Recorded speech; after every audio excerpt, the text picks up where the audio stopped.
स्वस्ति न इंद्रो वृद्धश्रवाः स्वस्ति न पूषा विश्ववेदाः स्वस्ति नस्तारो अरिष्टनेमि स्वस्ति नो बृहस्पतिर्दधातु।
हेलो, आप लोग अपने अपने स्थान पर खड़े हो जाएंगे, भागवत भगवान की आरती होगी।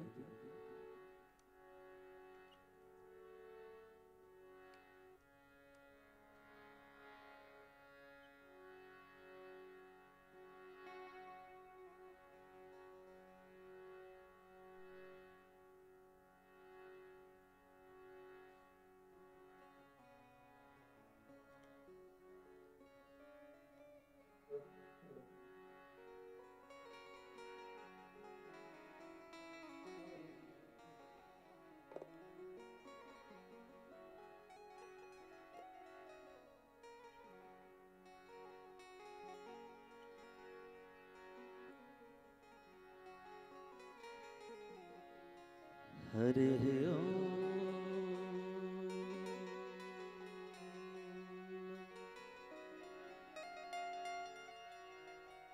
कर्पूर गौरम करुणावतारम संसार सारम भुजगेन्द्रहारम सदा वसंतम हृदयारविंदे भवं भवानी सहितं नमामि।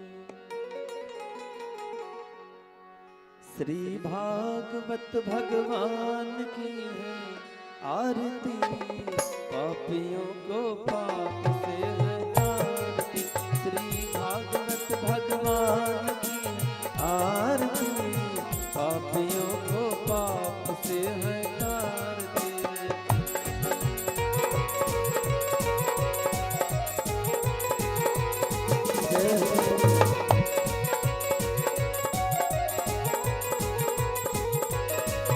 ये अमर ग्रंथ ये मुक्ति पंथ, ये पंचम वेद निराला, नव ज्योति जगाने वाला। ये अमर ग्रंथ ये मुक्ति पंथ, ये पंचम वेद निराला, नव ज्योति जगाने वाला। हरि नाम यही हरि ध्यान यही, हरि नाम यही हरि ध्यान। जग के मंगल की आरती, पापियों को पाप से हटाती।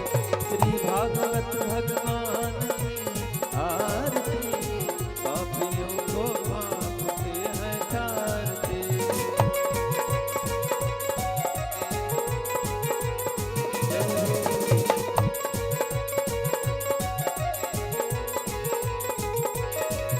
ये शांति गीत पावन पुण्य, पापों को मिटाने वाला, हरि दर्शन कराने वाला। ये शांति गीत पावन पुण्य,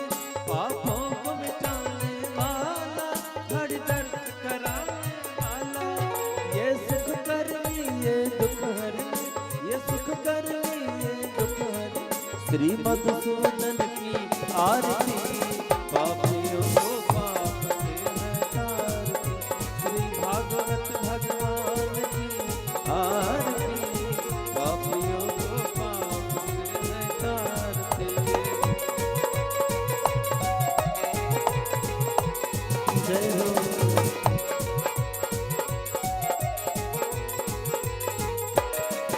ये मधुर बोल भव पंथ को सतमार्ग बताने वाला, बिगड़ी को बनाने वाला। ये मधुर बोल भव पंथ को सतमार्ग बताने वाला, बिगड़ी को बनाने वाला। श्री राम यही घनश्याम यही, श्री राम यही घनश्याम यही, प्रभु के महिमा की आरती, पापियों को पाप से है तारती। श्री भागवत भगवान की आरती, पापियों को पाप से है तारती। हरे कृष्णा कृष्ण कृष्ण हरे हरे, हरे राम राम राम हरे हरे। हरे कृष्णा कृष्ण कृष्ण हरे हरे, हरे राम राम राम हरे हरे। श्री भागवत भगवान की आरती, पापियों को पाप से है तारती, पापियों को पाप से है तारती, पापियों को पाप से है तारती।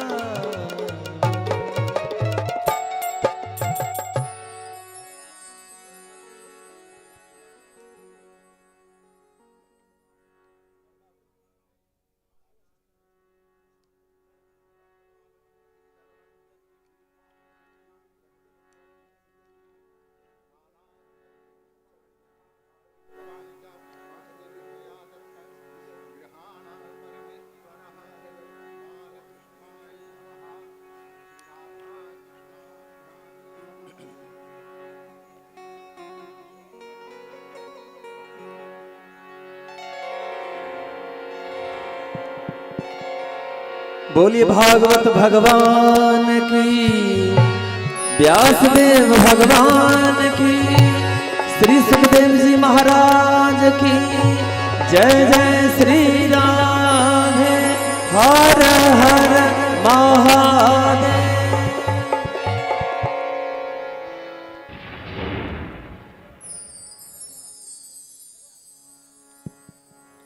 Hello hello hello hello.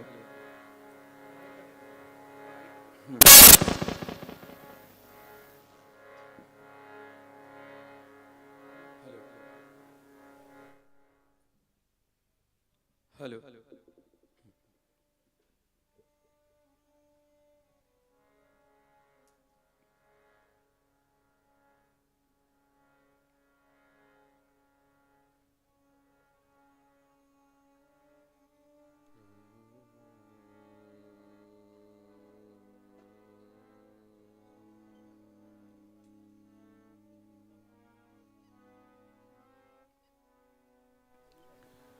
स्वस्ति श्री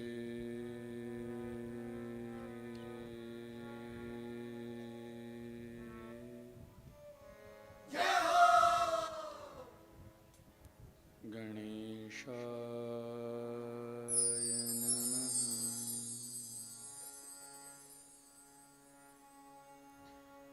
नमः।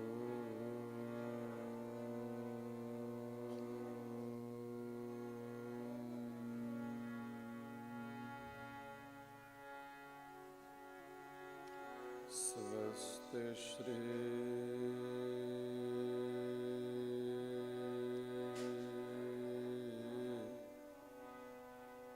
सरस्वत्यै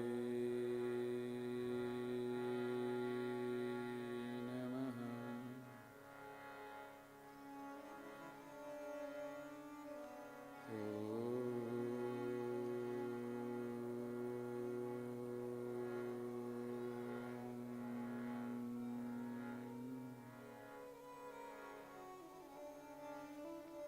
स्वस्ति श्री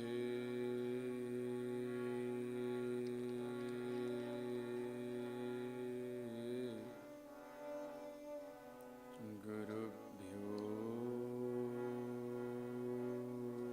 नमः।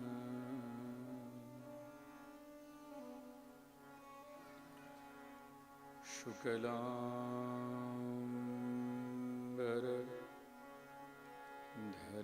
देवं शशिवर्णं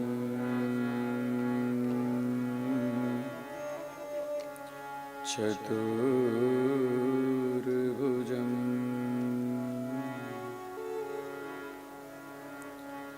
प्रसन्नवदनं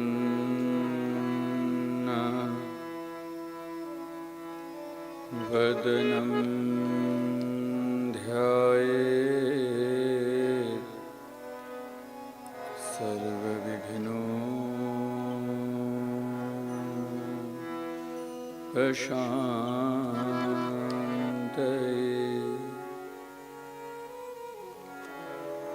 नमस्ते शारदे देवी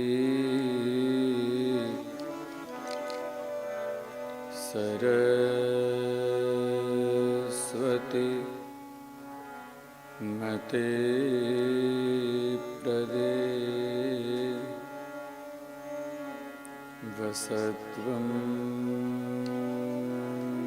मम जिह्वाग्रे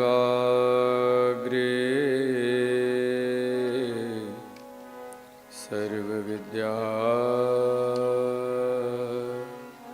प्रदा भव। गुरुर्ब्रह्मा गुरुर्विष्णु गुरुर्देवो महेश्वरः गुरुः साक्षात् परब्रह्म तस्मै श्री गुरवे नमः। वंशी विभूषितकरान् नवनीरदाभा पीताम्बरा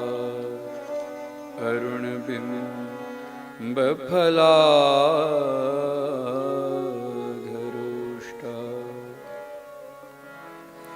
पूर्णेन्दुसुन्दरमुखात् अरविन्दनेत्रा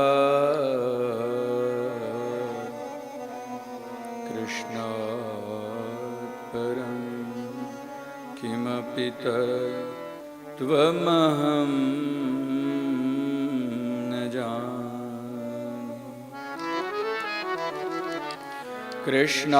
कृष्णाय वासुदेवाय हरये परमात्मने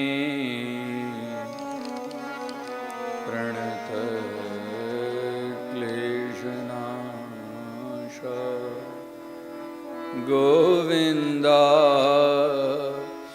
नमो नमः। मूकं करोति वाचालं पङ्गुं लङ्घयते गिरिं यत् कृपातमहं वन्दे परमानन्दमाधवम्।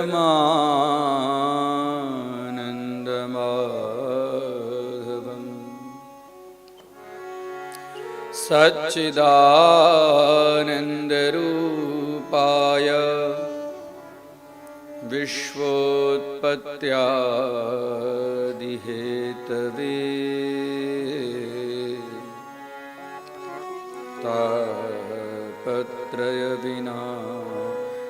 तापत्रयविनाशाय श्रीकृष्णाय वयं नमः। नारायणं निराकारं नरवीरं नरोत्तमं नरसिंहं नागनाथं च तं वन्दे नरकान्तकम्।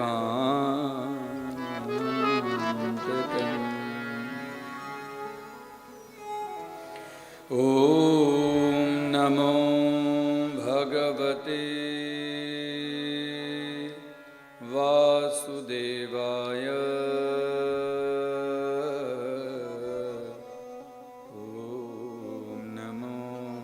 भगवते वासुदेवाय।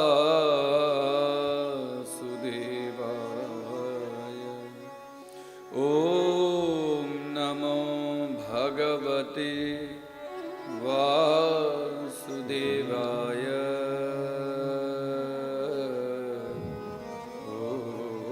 ॐ क्लीं कृष्णाय गोविन्दाय गोपीजनवल्लभाय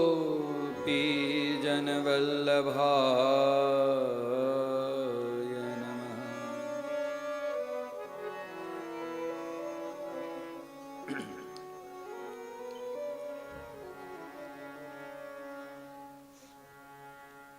नमो नमः। स्वस्ति श्री अकारण करुणा वरुणालय परब्रह्म परम पिता परमात्मा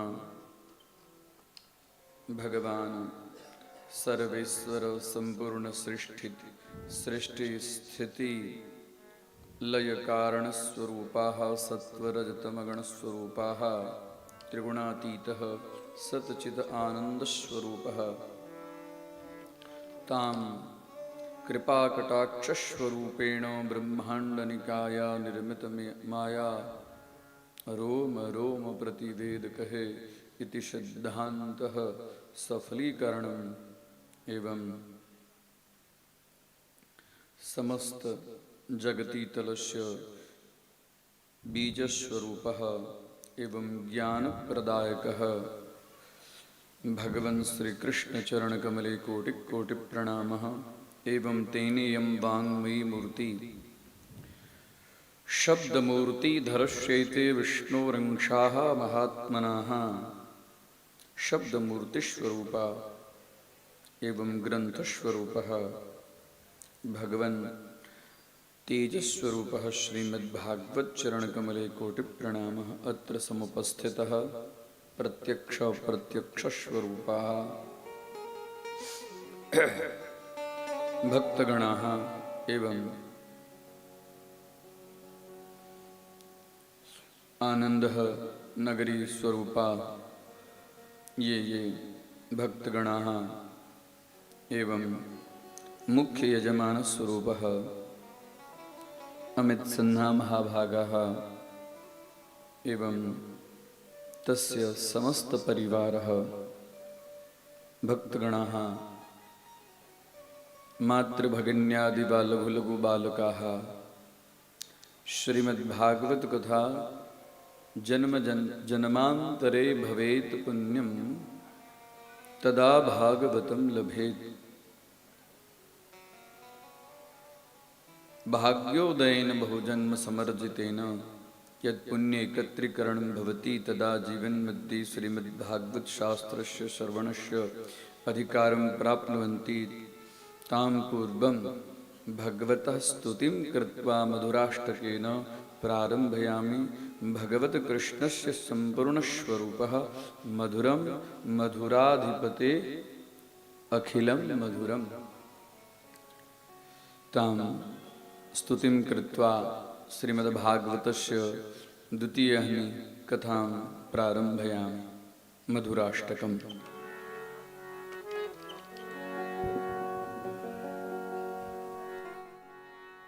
अधरं मधुरं वदनं मधुरं नयनं मधुरं हसितं मधुरं हृदयं मधुरं गमनं मधुरं मधुराधिपते रखिलं मधुरं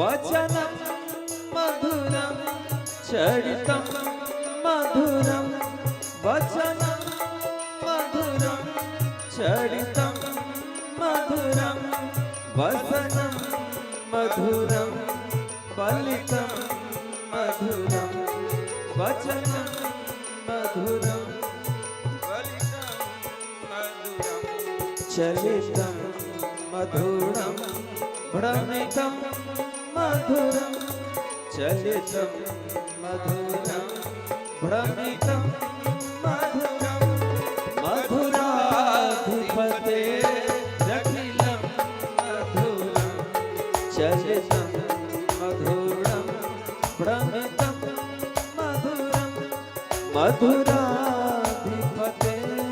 रखिलं मधुरम्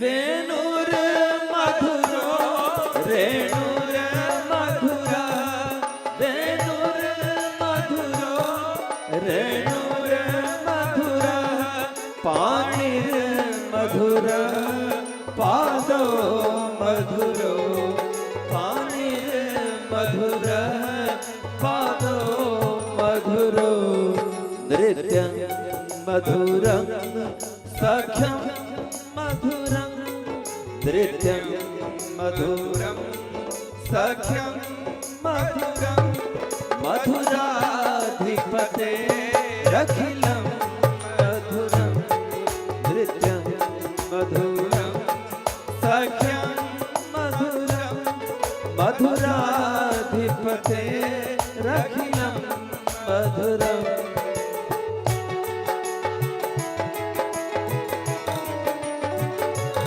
जय हो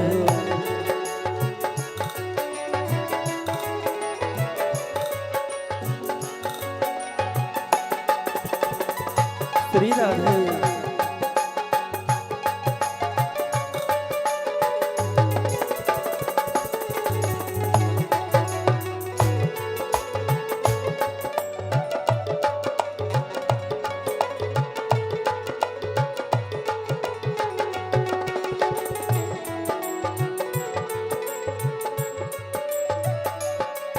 गीतं मधुरं पीतं मधुरं गीतं मधुरं पीतं मधुरं भोक्तं मधुरं सुप्तं मधुरं भोक्तं मधुरं सुप्तं मधुरं रूपं मधुरं तिलकं मधुरं रूपं मधुरं तिलकं मधुरं मधुराधिपते रखिलं मधुरं रूपं मधुरं तिलकं मधुरं मधुराधिपते रखिलं मधुरम्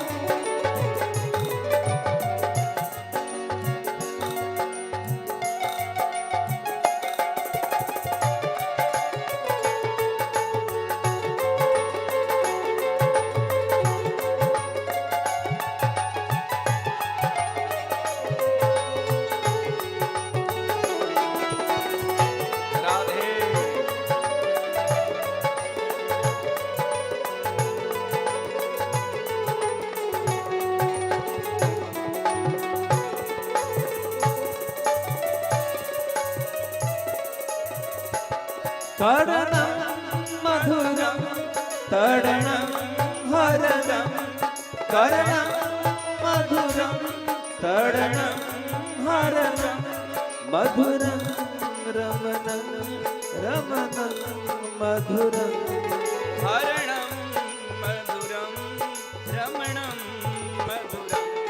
बमितं मधुरं समितं मधुरं मधुरा बीची मधुरा यमुना मधुरा बीची मधुरा सलिलं मधुरं कमलं मधुरं सलिलं मधुरं कमलं मधुरं मधुराधिपते अखिलं मधुरं सलिलं मधुरं कमलं मधुरं मधुराधिपते अखिलं मधुरं गोपी मधुरा लीला मधुरा गोपी मधुरा लीला मधुरा युक्तं मधुरं भूतं मधुरं युक्तं मधुरं भूतं मधुरं दृष्टं मधुरं शिष्टं मधुरं दृष्टं मधुरं शिष्टं मधुरं मधुराधिपते अखिलं मधुरं दृष्टं मधुरं शिष्टं मधुरं मधुराधिपते अखिलं मधुरं गोपा मधुरा गावो मधुरा गोपा मधुरा गावो मधुरा यष्टिर मधुरा सृष्टिर मधुरा यष्टिर मधुरा सृष्टिर मधुरा दलितं मधुरं फलितं मधुरं दलितं मधुरं फलितं मधुराधिपते अखिलं मधुरं दलितं मधुरं फलितं मधुरं दलितं मधुरं फलितं मधुरं ये मधुराधिपते अखिलं मधुराधिपते अखिलं मधुरं ये मधुराधिपते अखिलं मधुरं मधुराधिपते अखिलं मधुरं ओ मधुराधिपते अखिलं मधुरं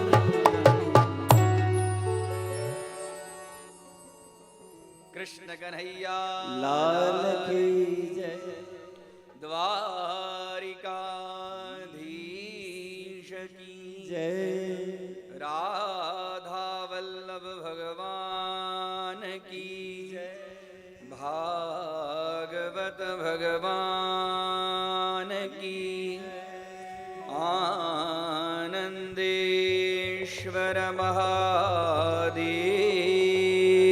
की नमः पार्वती पतये हर हर महादेव।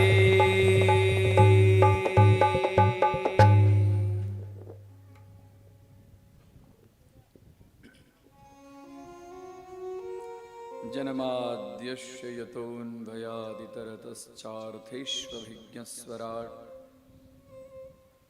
तेने ब्रह्म हृदय आदि कवये मुह्यन्ति यत् सूरयः तेजो भारि मृदां यथा विनिमयो यत्र त्रिशर्गो मृषा धाम्ना स्वेन सदा निरस्तकुहकं सत्यं परं धीमहि। परमपिता परमात्मा भगवान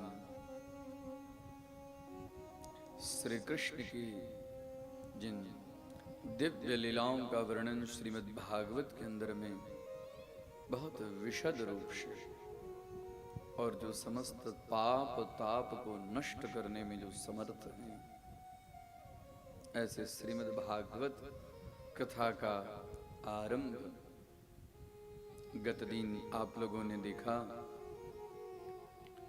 भगवान के महात्म्य, भागवत के महात्म्य का वर्णन, और आज यहाँ कथा का आरंभ।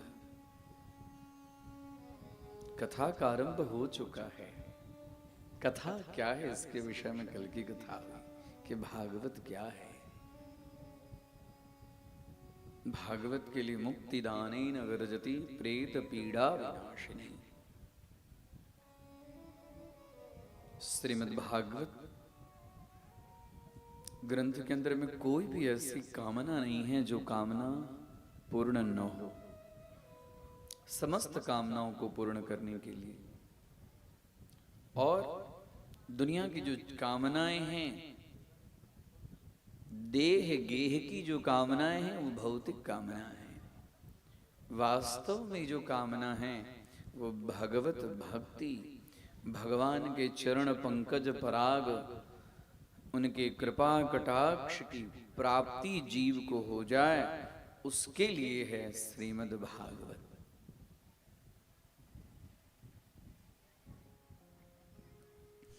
भव रोग की दवा है। आज समस्त जीव रोग से ग्रसित हैं। ये रोग की तो दवा डॉक्टर के पास मिल जाती है, लेकिन जो भव रोग है, भवरोग मतलब भवसागर से पार होने के लिए जीव जन्म जन्मांतर से भटकता भटकता भटकता भटकता 84 लाख योनि, जितने गर्भ हैं सारे गर्भ नरक हैं, सारे गर्भ, और समस्त गर्भ से जीव यातना को भोगते भोगते भोगते भोगते नरत्वम दुर्लभम लोके, और वो मनुष्य योनि को प्राप्त। भगवान ने बहुत सारे मॉडल बनाए, बहुत मॉडल बनाए, उसमें मनुष्य का जो मॉडल बनाया ना, लगा कि मेरे जैसा ही मॉडल है। भगवान को ये मॉडल देखकर बड़ा मन में प्रसन्नता हुई। ये बड़ा अच्छा है, मेरे जैसे ही देखने में लगता है, सुंदर है, मनोहर है। और इसके अंदर में सभी जितने जीव हैं, सभी जीव से एक श्रेष्ठ चीज इसके अंदर में रख दिया। आहार निद्रा भय मैथुन तो समस्त 84 लाख योनि में भोजन करना, नींद लेना, भय और प्रजाओं की उत्पत्ति, सृष्टि का विस्तार तो समस्त योनि में है। लेकिन उससे श्रेष्ठ मनुष्य योनि के लिए दिया ज्ञान। मनुष्य योनि को ही ज्ञान दिया। कैसा ज्ञान दिया? जो सभी योनियों में आप जन्म मरण के चक्र से नहीं छूट सकते हैं। मनुष्य ही एक ऐसी योनि है, इस योनि को प्राप्त करके मानव शरीर को धारण करके ही आप जन्म मरण के चक्कर से मुक्त हो सकते हैं, है ना? और कोई योनि में है ऐसा चीज ऐसी है? कृमि में, कीट में, घोड़े में है कोई जो उसमें आप इस तरह से कर्म करेंगे तो आपका जो मानव शरीर, और मानव शरीर जो मिला है वो मानव शरीर मिला है आपके प्रारब्ध के अनुसार मिला है। और आपका जैसा जिस व्यक्ति का जो कर्म है, कर्म के फलस्वरूप में ही उसको शरीर मिलता है। कर्म के फलस्वरूप में उसको वैसे माता पिता मिलते हैं, कर्म के अनुसार ही उसको ऐसे भाई बहन मिलते हैं, समाज मिलता है। जिस जगह पे वो जन्म लेता है उस भूमि का भी जो संयोग होता है उसके पीछे भी है कर्म, और उसकी जो आकृति भी रहती है, आकृति भी उसके गुण के अंतर्गत ही परमपिता परमात्मा उसको देते हैं। आकृति गुणानुकथयति, उसके आकृति, उसके गुण और दोष को अपने आप कह देते हैं। हाँ, तो जो कुछ जीव को मिला है इसके पीछे कारण है कर्म। मानव शरीर मिला है इसके पीछे कारण है कर्म, और कर्म ही प्रधान है। कर्म प्रधान विश्व करि राखा, जो जस करहि सो तस फल चाखा, है ना? सिद्धांत को हम बहुत बचपन से सुनते आ रहे हैं, कर्म ही प्रधान है, कर्म करें। अब कौन सा कर्म? किम कर्म किम कर्मेति कवयोप्यत्र मोहिताः। श्रीमद् भगवत गीता के अंदर में भगवान श्री कृष्ण अर्जुन को कहते हैं कि हे अर्जुन, कौन सा कर्म है, कौन सा अकर्म है, कौन सा सकर्म है, सत्कर्म है, इसके विषय में तो बड़े बड़े बड़े बड़े योगी सब, ऋषि महर्षि सब भी मोहित हो जाते हैं।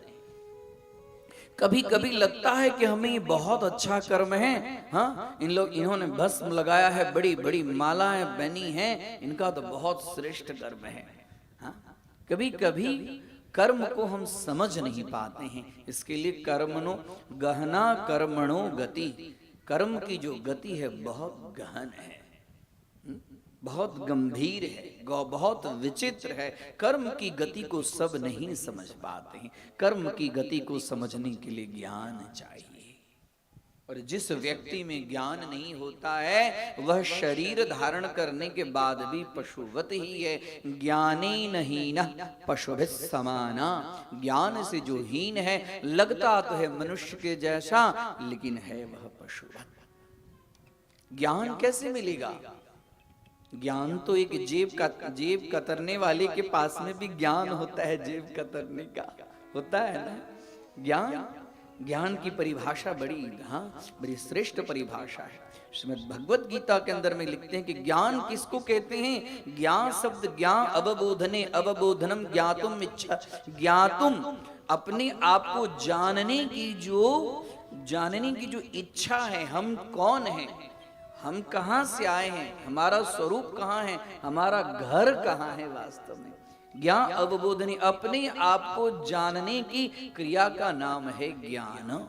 ज्ञान अवबोधनी, हम कौन हैं, हम कौन है, इसी की आज कथा है। हम कौन है? ये तो हमारा हाथ है, कान है, नाक है, हाँ, पेट है, पीठ है, ये है कौन? हम है कौन? जिसको नाम लिखा वो तो नाम है, लेकिन ये जिसके लिए इतनी चमड़ी जो लगी है, चमड़ी भी एक उसको ढकने का ही कारण है। हम तो कोई और अलग हैं। हम कौन हैं? देखिए श्रीमद् भगवत गीता के अंदर में 15वें अध्याय के 7वें श्लोक में ममैवांशो जीवलोके जीवभूतः सनातनः मनःषष्ठानीन्द्रियाणि प्रकृतिस्थानि कर्षति मम एव अंशः जीवात्मा ममैवांशो जीवात्मा। ये जीवात्मा जो है वो मेरा ही अंश है, भगवान का ही अंश है जीव। हम आप सभी भगवान के अंश, 84 लाख योनि में सब जीव हैं, लेकिन उसमें भी मनुष्य श्रेष्ठ है। मम एव अंशः ममैवांशो जीवलोके जीवभूतः सनातनः। यह जीव परमात्मा का ही अंश है, और यह शरीर भी, इस शरीर का जो परम लक्ष्य है, मुख्य उद्देश्य है, जो एम है, वह ईश्वर की प्राप्ति। ईश्वर की प्राप्ति के बिना मन कहीं भी भटका तो अंत में रोना ही पड़ेगा। बोलिए राधे राधे, है ना? रोने के लिए तैयार, रोना है। क्यों? क्योंकि माया में रहना, जो माया में रहता है उसे रोना पड़ता है। वास्तव में माया में रहकर मायापति का चिंतन करना, ये तो योगियों के कर्म से भी दुर्लभ कर्म है। इसके लिए गृहस्थ आश्रम का जो धर्म है, गृहस्थ आश्रम के अंदर में जो पुण्य कर्म है, वह सभी आश्रमों से श्रेष्ठ है। इसके लिए गृहस्थ आश्रम को धन्य कहा गया है कि धन्यो गृहस्थ आश्रम। गृहस्थ आश्रम धन्य। इस आश्रम को स्वीकार करके और इसके बाद में परम पिता परमात्मा का सानंदम सदनम सुतास सुदीय, कांता प्रिया लापिनी, सानंदम सदनम, आनंद पूर्वक घर में रहो, सुंदर घर हो, और घर के अंदर में कांता प्रिया, प्रिय बोलने वाली पत्नी हो, और अतिथियों का आना जाना लगा रहे, और उसमें भी घर में स्वाहा स्वधा स्वाहा स्वाहा स्वधा स्वधा, पितरों का दर्पण हो, देवताओं की पूजा हो, हमेशा यदि हो तो वह घर स्वर्ग जैसा हो जाता है। घर को स्वर्ग बना, अत्रे स्वर्गे च नरके च। शरीर छोड़कर फिर स्वर्ग की प्राप्ति हुई कि नरक की प्राप्ति हुई, कौन देखता है? ये तो कर्माणु गो गच्छति जीव एक, जीव के साथ में मात्र खाली उसका कर्म जाता है, शरीर तो जाता ही नहीं है। तो भगवान ने जो दुर्लभ जो शरीर दिया है, इस दुर्लभ शरीर में जो स्वर्ग का सुख और नरक का सुख, दोनों सुख व्यक्ति यहीं पर भोगता है। स्वर्ग क्या है? 5 स्टार की जो सुविधा वही है स्वर्ग। हाँ, उसी का नाम 5 स्टार में जब तक आप देते रहे तब तक सारी सुविधाएं मिलती रहेगी। मतलब जब तक आपके पास में पुण्य रूपी पूंजी होगी तब तक आपको सब कुछ, स्वर्ग की अप्सराएं आएगी, आनंद से आप विहार करेंगे, नंदन वन में घूमेंगे फिरेंगे सब कुछ। और जैसे आपका पुण्य क्षीण होगा, तो क्षीणे पुण्य मृत्यु लोके वसंति, पुण्य जब क्षीण हो गया तो फिर मृत्यु लोक। जो भक्त होता है वह स्वर्ग की कामना नहीं करता, जो भक्त होता है वह भगवान के चरण की कामना करता है। चाहे मेरे कर्म का अनुसार हे भगवान जो योनि में जन्म लेना पड़े, लेकिन कोई भी योनि में जन्म लूं, आपके चरण की भक्ति मुझे हमेशा प्राप्त हो। भक्त ये चाहता है, भक्त हमेशा भक्ति की कामना करता है। और भक्ति कैसी करनी चाहिए, भक्ति की प्राप्ति कैसी हो, इसके लिए भागवत के शरण में जाना चाहिए। कल आप लोग देखे भक्ति माता की कथा। भक्ति का अर्थ ही होता है भज सेवायाम, धातु से भक्ति शब्द निष्पन्न होता है। भज सेवायाम, सेवा, सेवा करना। सेवा करना उतनी साधारण बात नहीं है। हाँ, सेवा धर्मो परम गहनो योगिनाम अप्यगम्यः, योगिनाम अपि अगम्यः सेवा धर्मः। सेवा करना इतनी साधारण बात नहीं है। हाँ, सेवा करने का तात्पर्य नहीं कि चरण दबाओ उसी का नाम सेवा है, नहीं। एक राजा के पास में एक सेवक रहता है, वो एकदम नजदीक में आ गया तो फिर भी डांट सुनेगा, दूर गया तो फिर भी डांट सुनेगा, जोर से बोलेगा तो फिर भी डांट सुनेगा, धीरे बोलेगा तो फिर भी डांट सुनेगा। हाँ? एक राजा के पास में साधारण सेवक यदि वो सेवा करता है तो वह उसको भी वह सेवा चीज दुर्लभ, मतलब उसको कठिन लगता है। हाँ? तो जो ईश्वर की सेवा करना साधारण काम नहीं है।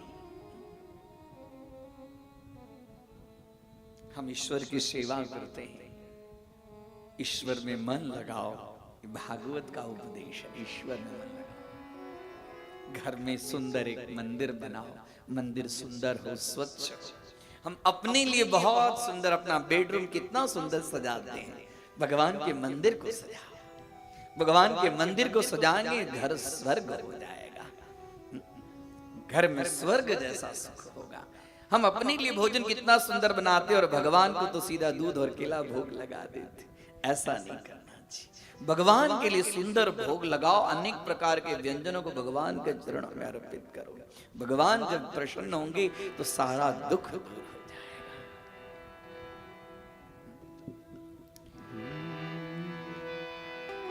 इसके लिए भगवान को प्रसन्न करने की जो चीज है, भगवान कैसे प्रसन्न हो, इसके लिए भागवत की कथा में जाना चाहिए।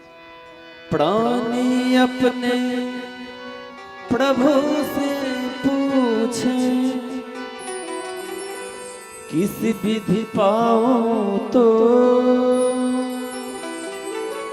प्रभु कहे मन को पाले, आ जाएगा वो तोरा मन दर्पण कहलाए, तोरा मन दर्पण कहलाए। भले बुरे सारे कर्मों को देखे और दिखाए, तोरा मन दर्पण कहलाए रे, तोरा मन दर्पण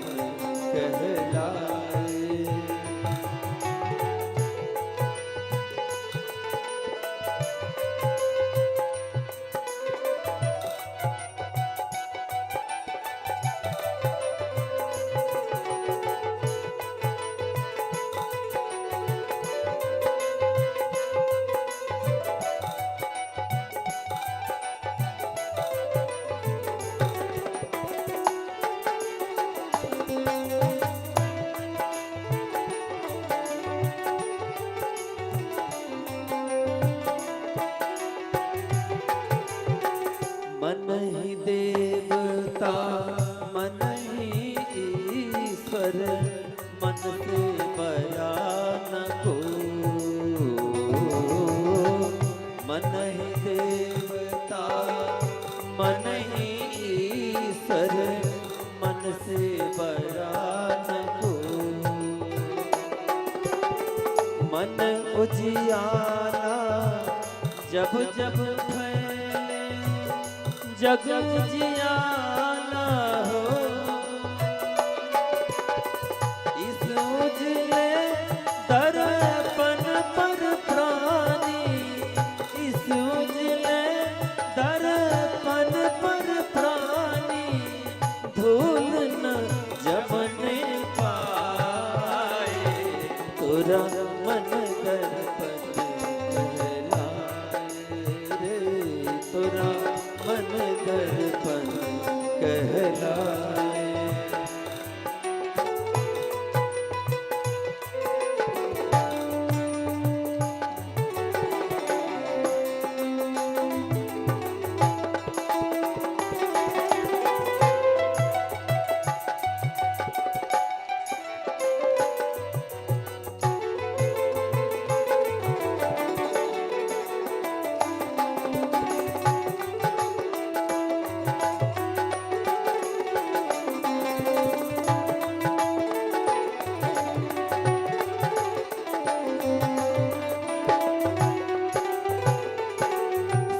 की कलियां दुख के कांटे, मन सब का आधार।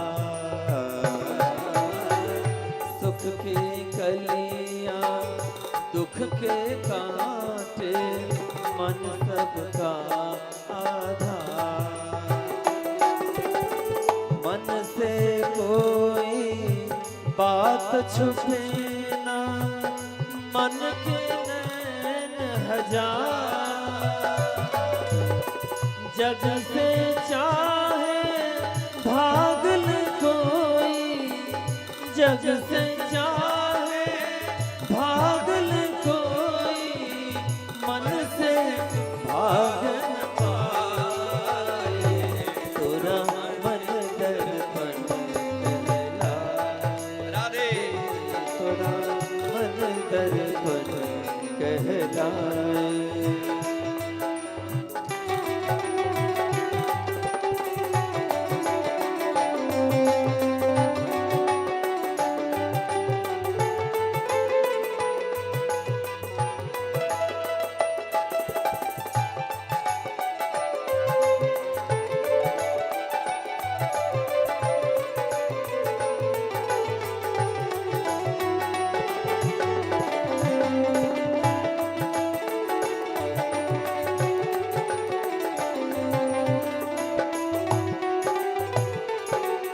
तन की दौलत ढलती छाया, मन का धन अनमोल।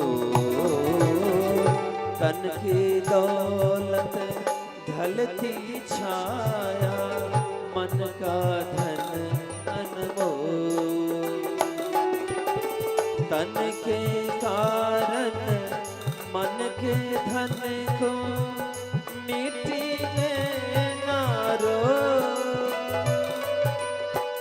मन की कदर भुलाने वाला, मन की कदर भुलाने वाला, हीरा जन्म पाए। तोरा मन दर्पण कहलाए, तोरा मन दर्पण कहलाए। भले बुरे सारे कर्मों को देखे और दिखाए। तोरा मन दर्पण कहलाए, तोरा मन दर्पण कहलाए, तोरा मन दर्पण कहलाए।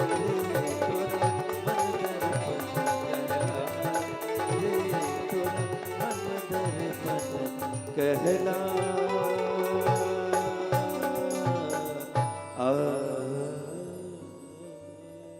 कृष्ण कन्हैया लाल की। मन एव मनुष्याणां कारणं बंधमोक्षयो। जीव के बंधन और मोक्ष का कारण है मन। मन शुद्धि के लिए है भागवत। तन शुद्धि तो हम तीर्थ में स्नान करते हैं, गंगा जी में स्नान करते हैं तो तन की शुद्धि हो जाती है। मन की शुद्धि कैसे होगी? मन की शुद्धि होगी कथा से, और मन के कारण ही व्यक्ति को यह शरीर मिला है। या व्यक्ति बंधन में पड़ा है और मन के कारण ही व्यक्ति मोक्ष या सदगति को प्राप्त करता है। इसके पीछे कारण है मन। अभी इस भजन के माध्यम से आपने स्पष्ट रूप से मन के विषय में हमारे हेमंत जी, इनके लिए जोरदार ताली। हम बहुत सुंदर, इनका हमें बार बार सहयोग मिलता है और इसी के फलस्वरूप में आप लोगों को ये और भी भक्ति में ओतप्रोत कर देते हैं। मन को समझिए, मन क्या है? मन किसको कहते हैं? मन एक इंद्रिय है। इंद्रिय मतलब जैसे हम देखते हैं ना, इसको कहते हैं चक्षुषेंद्रिय, देखने का काम। जो हम सुनते हैं ना उसको कहते हैं श्रवण इंद्रिय। हम सूंघते हैं उसको कहते हैं घ्राणेंद्रिय। और हमें जो रस, हमें जो जल का, हमें जो स्वाद का अनुभव होता है उसको हम कहते हैं रसनेंद्रिय। और जो हमें टच होता है, स्पर्श होता है, एक दूसरे की अनुभूति होती है, उसको हम कहते हैं त्वगेंद्रिय। जो ऐसे ही एक प्रकार का इंद्रिय है जिसका नाम है मन। ये तो इंद्रिय समझ गए, जिससे रूप रस शब्द गंध स्पर्श का हमें बोध होता है। लेकिन हम खाते हैं खट्टा मीठा, जो कुछ खाते हैं वो किसको स्पर्श होता है, किसको टच होता है? जिह्वा को। जिह्वा को तो आप खट्टा दीजिए तो फिर भी मीठा दीजिए, ये खट्टा और मीठा लगता किसको है? ये जिसको लगता है उसका नाम है मन। बोलिए राधे राधे। सुखाद्युपलब्ध इंद्रियम साधनम मनः। सुख आदि की उपलब्धि का जो कारण है, सुख और दुख जो लगता है, जिसको ज्ञात बोध होता है, उसका नाम है मन। और 84 लाख योनि में व्यक्ति के साथ में आया है मन। मुक्ति किसको होती है? शरीर को। शरीर को तो शरीर का जन्म है। जातस्य ही ध्रुवो मृत्युर्ध्रुवम जन्म मृतस्य च। जिसका जन्म होता है उसकी मृत्यु निश्चित है। आत्मा तो अमर है। हाँ, आत्मा तो ईश्वर का रूप है। आत्मा एक ज्योति है जो हृदय की गुफा में रहती है और वह शरीर को छोड़ के दूसरा एक शरीर धारण करती है। हाँ, वासांश जीर्णान यथा विहाय। तो फिर मुक्ति किसको मिलती है? मुक्ति मिलती है मन को। मुक्ति मन को मिलती है। और मन मुक्त हो मतलब बंधन में पड़ा होगा तो मुक्त होगा ना। जो बंधन में ही नहीं पड़ा होगा तो मुक्त कैसे होगा? तो कौन सा बंधन है? कौन सा बंधन? लोहे के जंजीर का बंधन? अरे लोहे के जंजीर के बंधन को तोड़ना सरल है, माया रूपी जो बंधन है उसको तोड़ना बड़ा कठिन है। हाँ? उसको तोड़ने के लिए है भागवत। मन को शुद्ध करने के लिए है भागवत। भगवान का दर्शन करने के लिए है भागवत। भागवत की कथा ही भगवान का दर्शन है। भागवत की कथा में एकाग्र चित्त हो, भागवत की कथाओं भगवान के जिन रूपों का वर्णन मिलता है उसको उसका स्मरण कीजिए, अपने आप दर्शन हो जाएगा। हम आप उतने बड़े तपस्वी नहीं हो गए जो इन आंखों से भगवान के दर्शन हो। जिन आंखों से माया का दर्शन होता है उन आंखों से मायापति का दर्शन संभव नहीं है। मायापति के दर्शन के लिए तो ज्ञान रूपी आंख चाहिए। भगवान श्री कृष्ण अर्जुन को बताते हैं, भगवान श्री कृष्ण और अर्जुन नर और नारायण के ही अवतार हैं, तो फिर भी जब भगवान को अपना विराट स्वरूप दिखाना था तो बोले कि हे अर्जुन, तुम इन आंखों से मेरे इस रूप को नहीं देख पाओगे, इसके लिए जाओ मैं तुम्हें दिव्य चक्षु देता हूं। दिव्यम ददामि ते चक्षु, जाओ मैं तुझे चक्षु देता हूं, दिव्य चक्षु। भगवान को देखने के लिए ज्ञान रूपी ये चरम चक्षु से भगवान का दर्शन संभव। भगवान का यदि दर्शन करना है तो भगवान की कथाओं का दर्शन कीजिए। भगवान कथा के माध्यम से भक्त के हृदय में प्रकट होते हैं और भक्त हृदय में भगवान को प्रकट कर लेता है। यह भागवत प्रत्यक्ष उदाहरण है इसका। भागवत की कथा भवरोग को दूर करने वाली है। भागवत की कथा यहां पर आरंभ हो रही है। सौनक जी सर्वप्रथम तो मंगलाचरण करते हैं। जन्माद्य से जो आरंभ में आप सुने, उसके बाद में निगम कल्प तरोर गलितम फलम। भागवत क्या है इसका परिचय इस श्लोक में देते हैं कि निगम कल्प तरोर गलितम फलम शुक मुखादमृत द्रव संयुतम पिबत भागवतम रसमालयम मुहुरहो रसिका भुवि भावुका। निगमः कल्पतरो निगमो वेदः नितराम गमयति प्राप्तयति यह सह निगमः वेदः आगमो तंत्रः। निगम शब्द का अर्थ होता है वेद, जो हमेशा जीव के कल्याण के लिए गम गतो धातु से निगम शब्द बनता है। नी उपसर्ग है और गम धातु है। ये गत्यर्थास्ते प्राप्त्यर्थाः इति वैयाकरणानाम सिद्धान्तः। किसी भी भाषा के अर्थ को जानने के लिए पहले उस भाषा का व्याकरण का ज्ञान होना बहुत जरूरी है। निगम शब्द का अर्थ होता है निगमो वेदः, वेद रूपी कल्प वृक्ष का परिपक्व यह फल है भागवत। वेद रूपी वृक्ष है और उसके शाखा प्रशाखा कौन है? इतिहास पुराण, ये सब उसके शाखा प्रशाखा उपनिषद। निगम कल्पतरु, कल्पतरु, कल्पतरु का अर्थ क्या होता है? आप कल्पना कीजिए उस वृक्ष के पास में आपकी समस्त कामनाएं जिस वृक्ष के सन्निकट पूर्ण हो उसका नाम होता है कल्पतरु। तरु वृक्षः कल्पयति संकल्पयति सर्वं वांछाम फलीभूतम यह सह तरु कल्पतरु, उसका नाम है कल्पतरु। निगम कल्पतरोर गलितम, गलितम परिपक्वम, गलितम जो वृक्ष में जो फल पक जाता है उस फल की जो मधुरता होती है कुछ अलग होती है। भागवत जो है वह वेद रूपी कल्प वृक्ष का परिपक्व हुआ ये फल है। परिपक्व फल कैसे पता चले? परिपक्व फल हो नीचे गिर जाएगा, अपने आप टूट जाएगा। यहाँ तो ऐसा नहीं, यहाँ तो लगा हुआ है। हाँ? और इसके अंदर में शुक मुखा अमृत द्रव संयुतम। शुक मुखा, शुक मतलब तोता, तोता ने इसका मुख लगाया है।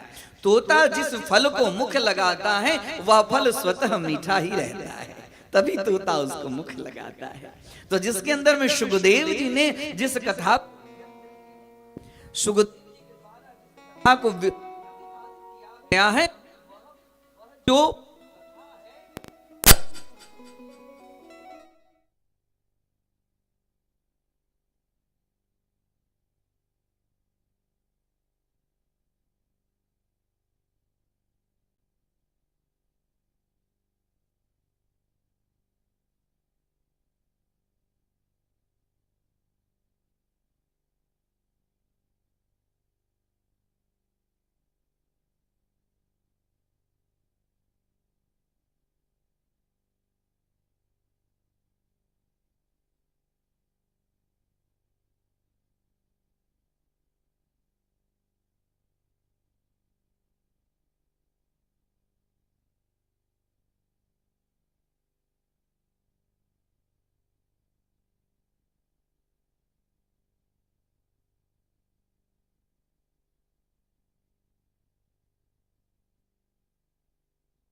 श्रोत्रस्य भूषणम शास्त्रम। श्रोत्र मतलब कान का आभूषण है कि अच्छी अच्छी कथाओं को हम कर्ण प्रदेश से उसको ग्रहण करें और अपने हृदय के अंदर में उसको हृदयंगम करें और उसके बाद में उस कथा का जो संदेश है उस तद्वत अपने जीवन में उसको आचरण में लाए। इसके लिए पिबत भागवतम, भागवत के ज्ञान का पान करो, पीबो। और हे भागवत के रसिक, बार बार पियो। कोई एक बार पीने से इसका संपूर्ण ज्ञान हो जाएगा, ये बात नहीं है। पिबत भागवतम रसम आलयम। आलयम जगह, रस का स्थान है। जैसे विद्या का स्थान विद्यालय होता है, वैसे ही रसम आलयम, रस का स्थान। रस, रस मतलब रसो वैशः ईश्वरः। रस का अर्थ ही होता है ईश्वर। रसमालयम, मुहुरहो, बार बार मुहुरहो रसिकाः भागवत रसज्ञाः भागवत पिपासु जनाः। मुहुरहो रसिका भुवि भावुका। हे भावगण, आइए बार बार कथा में बैठिए और कथा में बैठकर अपने जीवन को धन्य बनाइए। इस तरह से भागवत जो है वेद का परिपक्व फल, और जिसमें सुखदेव जी जैसे जिनके मुखारविंद से भागवत की कथा कही गई है, यह कथा और भी श्रेष्ठ हो गई है। शौनक आदि शुत जी से प्रश्न करते हैं। भागवत के प्रथम स्कंध के प्रथम अध्याय में सुखदेव जी ने 6 प्रश्न किया है। 6 प्रश्न। प्रथम अध्याय प्रश्नाध्याय, प्रश्न का अध्याय है। जब तक प्रश्न नहीं होगा तब तक कथा का आरंभ कैसे होगा? कथा के लिए संबंध तो चाहिए। वो बोल रहे हैं प्रथम प्रश्न सूत जी से शौनक आदि कर रहे हैं कि कलियुगी जीव के लिए, कलियुगी मतलब कलियुग में रहने वाला जो जीव है, कलियुगी जीव के लिए परम कल्याण का सहज साधन, सहज साधन क्या है? हे सूत जी, आप तो परम ज्ञानी है, ये मुझे बताने की कृपा करें। प्रथम प्रश्न। और द्वितीय प्रश्न करते हैं कि अनेक प्रकार के शास्त्र हैं, अनेक प्रकार के शास्त्र, अनेक प्रकार की विद्याएं हैं। उस सभी शास्त्रों में, सभी शास्त्रों का जो निचोड़ है, तत्व है, सार है, वह क्या है, ये मुझे बताइए। अनंत शास्त्रम बहुलाच विद्या, अनेक प्रकार के शास्त्र, अनेक प्रकार की विद्याएं हैं। इसका सार क्या है? यत् सार भूतम तदुपासनीयम, इसके सार को आप मुझे बताने की कृपा करें, किसका सार क्या है। तीसरा उनका प्रश्न है कि भगवान अवतार क्यों लेते हैं और भगवान के अवतारों का वर्णन कीजिए। भगवान अवतार क्यों लेते हैं? धर्म संस्थापनार्थाय संभवामि, बोलिए, युगे युगे। बहुत बचपन से ये श्लोक सुनते हमारे। धर्म संस्थापनार्थाय, भगवान धर्म की स्थापना के लिए अवतार लेते। जरा भगवान के अवतारों का वर्णन मुझे कीजिए। चतुर्थ इनका प्रश्न है कि भगवान माता देवकी के गर्भ से क्या करने की इच्छा से प्रकट? कुछ न कुछ कारण तो होगा जो भगवान को प्रकट होना पड़ा गर्भ, देवकी के गर्भ से भगवान कौन से प्रयोजन के लिए प्रकट हुए। और पंचम का प्रश्न है कि भगवान नाम के उच्चारण का महत्व क्या है। भगवान के नाम जो उच्चारण हम आप करते, इसके पीछे तात्पर्य क्या है। और सबसे अंतिम उनका प्रश्न है कि भगवान जब स्वधाम चले गए, द्वापर में भगवान ने अनेक प्रकार की लीलाएं की। भगवान श्री कृष्ण ने जब भगवान अपने स्वधाम पधार गए तो धर्मः कम शरणम गतः, धर्म किसके शरण में गया? उस समय धर्म के रक्षक कौन हुए, ये जरा मुझे बताइए। इस तरह से इस अध्याय में, प्रथम अध्याय के अंदर में 6 प्रश्नों से शौनक जी सूत जी के लिए कहते हैं ये सब मुझे जानने की इच्छा है। आप तो अज्ञान ध्वांत विध्वंस कोटि सूर्य समप्रभ है। हे भगवान, आप जरा मुझे बताइए। साधु पृष्ठम, सूत जी कहते हैं बहुत अच्छा आपने प्रश्न किया है, ये लोक कल्याण के लिए प्रश्न किया है, ये कोई आप अपने कल्याण के लिए प्रश्न नहीं किया है। और इस प्रश्न में भगवान के अवतारों का वर्णन है, भगवान के नाम के विषय में आपने पूछा है। इससे पहले मैं भागवत की कथा आरंभ करूं, इस भागवत के जो हमारे गुरुदेव हैं यानी कि शुकदेव जी महाराज, मैं पहले उनका स्मरण करूं। हे शौनक जी, सूत जी यहाँ शुकदेव जी का स्मरण करते हैं, उनका ध्यान करते हैं। सूत जी के गुरुदेव शुकदेव जी हैं और वेद व्यास हैं। शुकदेव जी से सूत जी ने श्रीमद् भागवत की कथा सीखी है। तो कह रहे हैं कि ये तो सारी भागवत के लक्षण आपने हमसे पूछा। इससे पूर्व मैं सर्वप्रथम शुकदेव जी का चिंतन करना चाहता हूं। सूत जी बैठे हाथ जोड़कर, यम प्रव्रजन्तमनुपेतमपेत कृत्यम द्वैपायनो विरह का तर आजुहाव पुत्रेति तन्मयतया तरवोभिनेदुस्तं सर्वभूतहृदयं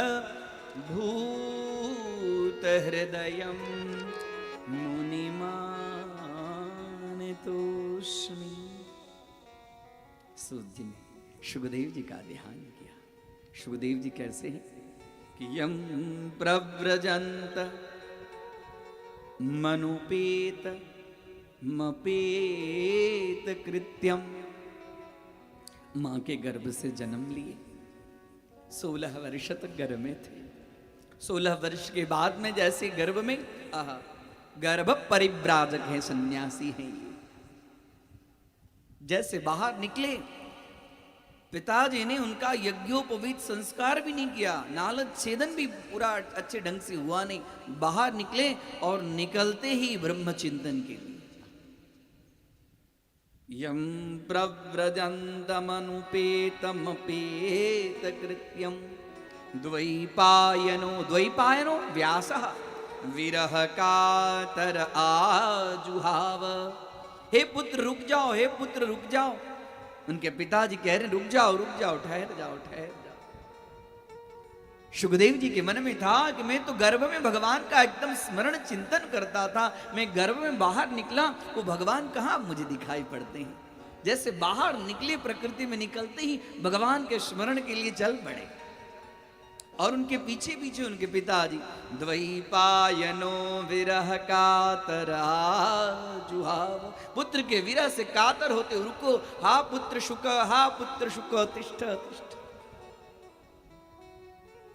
पुत्रेति तन्मयतया, पुत्र के पीछे तन्मय। उस समय तरवोभिनेदुस, वृक्षों ने जवाब दिया, तरवः वृक्षः तरवोभिनेदुस। हे भगवान, आपके पुत्र भले शुकदेव जी हैं, लेकिन उनकी दृष्टि ब्रह्माकार दृष्टि है, उनकी दृष्टि में कोई भेद नहीं है। वह उनकी दृष्टि में जड़ और चेतन दोनों समान है। ऐसे जो शुकदेव जी हैं, जो हमेशा ब्रह्म की चिंतन में लगे रहते हैं, तम शुकम, ऐसे शुकदेव जी का स्मरण सूत जी कर रहे हैं। भागवत की कथा के आरंभ में हम सभी को अपने अपने गुरुदेव का स्मरण करना चाहिए। बोलिए सदगुरु भगवान की जय। तम व्यास सुन, ऐसे व्यास पुत्र शुकदेव जी को वंदन। और उसके बाद में सूत जी भागवत की कथा का आरंभ करते हैं। भागवत की कथा के आरंभ में सभी को गुरु के बिना ज्ञान की प्राप्ति नहीं होती है। हाँ, बिनु गुरु हो ही न ज्ञान, गुरु के बिना ज्ञान की प्राप्ति नहीं होती है। इसके लिए ज्ञान प्राप्ति के लिए गुरुदेव का स्मरण करना चाहिए, उनका चिंतन करना। बोल गुरुदेव भगवान की। गुरुदेव दया करके मुझको अपना लेना। गुरुदेव दया करके मुझको अपना लेना। मैं सड़न परा तेरी चरणों में जगह देना। गुरुदेव दया करके मुझको अपना लेना। गुरुदेव दया करके मुझको अपना लेना।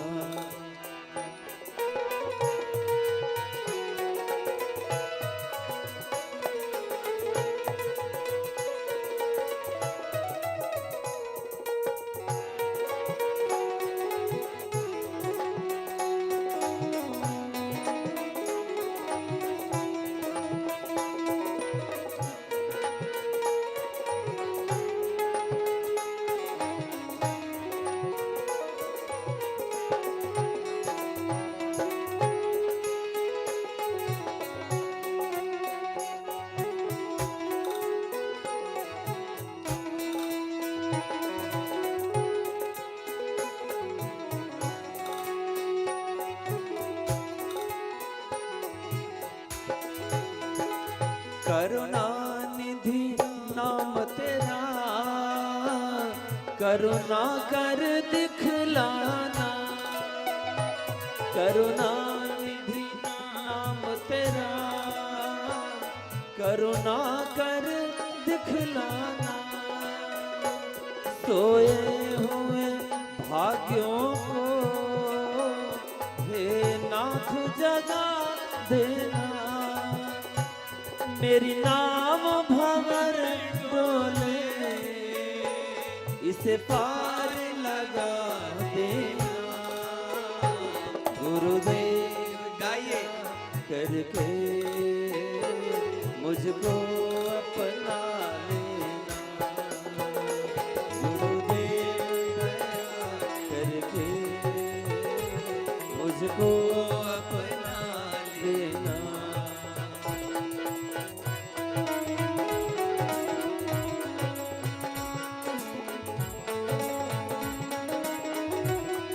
बोल गुरुदेव भगवान की।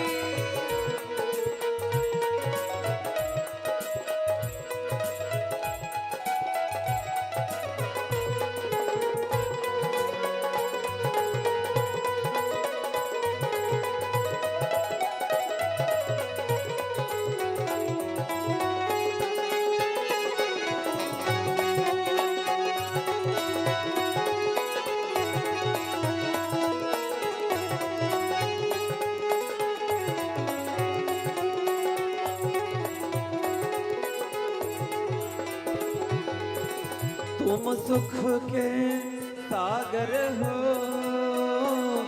निर्धन के सहारे हो। तुम सुख के सागर हो, निर्धन के सहारे हो। मेरे तन में समाए हो, मुझे प्राणों से प्यारे हो। नित नाम जपो तेरा, नहीं दिल से भुला देना। गुरुदेव दया करके मुझको अपना लेना। गुरुदेव दया करके मुझको अपना लेना।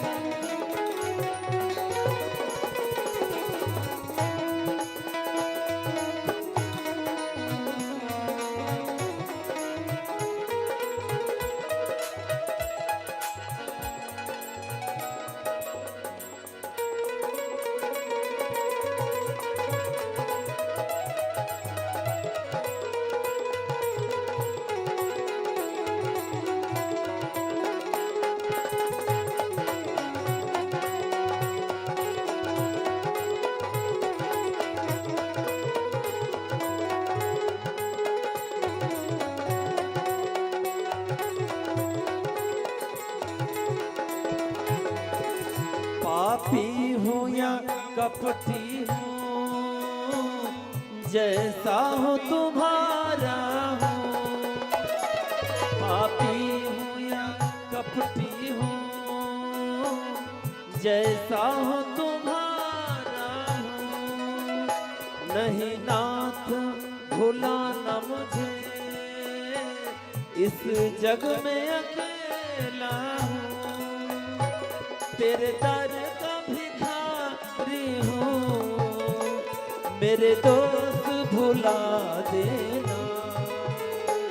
तेरे दर का भिखारी हूँ, हाँ मेरे दोस्त भुला देना। गुरुदेव दया करके मुझको अपना लेना। गुरुदेव दया करके मुझको अपना लेना। मैं शरण पड़ा तेरी चरणों में जगह देना। मैं शरण पड़ा तेरी चरणों में जगह देना। ओ गुरुदेव दया करके मुझको अपना लेना। गुरुदेव दया करके मुझको अपना लेना। गुरुदेव दया करके मुझको अपना लेना। गुरुदेव दया करके मुझको अपना लेना। सुखदेव दया करके मुझको अपना लेना।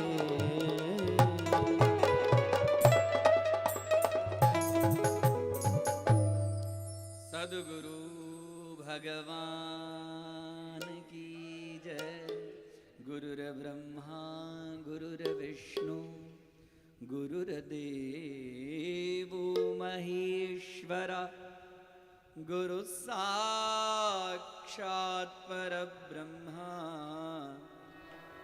तस्मै श्री गुरवे नमः। नमः।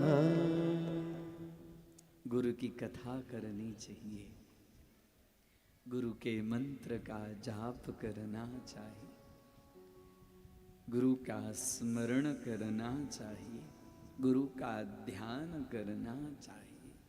गुरु रुच्छिष्ट भोजन, गुरु के उच्छिष्ट का भोजन, कुछ न कुछ प्रसाद प्राप्त हो ऐसी इच्छा रखनी चाहिए।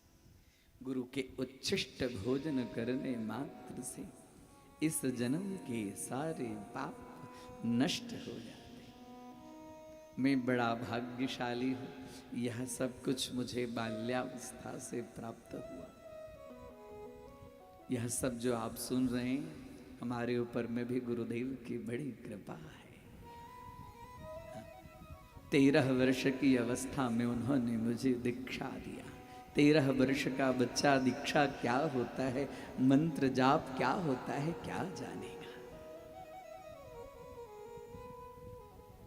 छोटा था, पाठशाला में पढ़ने के लिए गया, गुरुदेव की कृपा हो गई। गुरुदेव ने कहा जाओ मैं तुझे दीक्षित करता हूँ, और इस दीक्षित का फल है कि तुम 16 वर्ष में अपने माता पिता को भागवत की कथा सुनाओगे। और ये सौभाग्य मुझे प्राप्त हुआ। कुलदेवता के चरण सानिध्य में माता पिता को सर्वप्रथम मैंने भागवत की कथा सुनाई, उनकी कृपा से।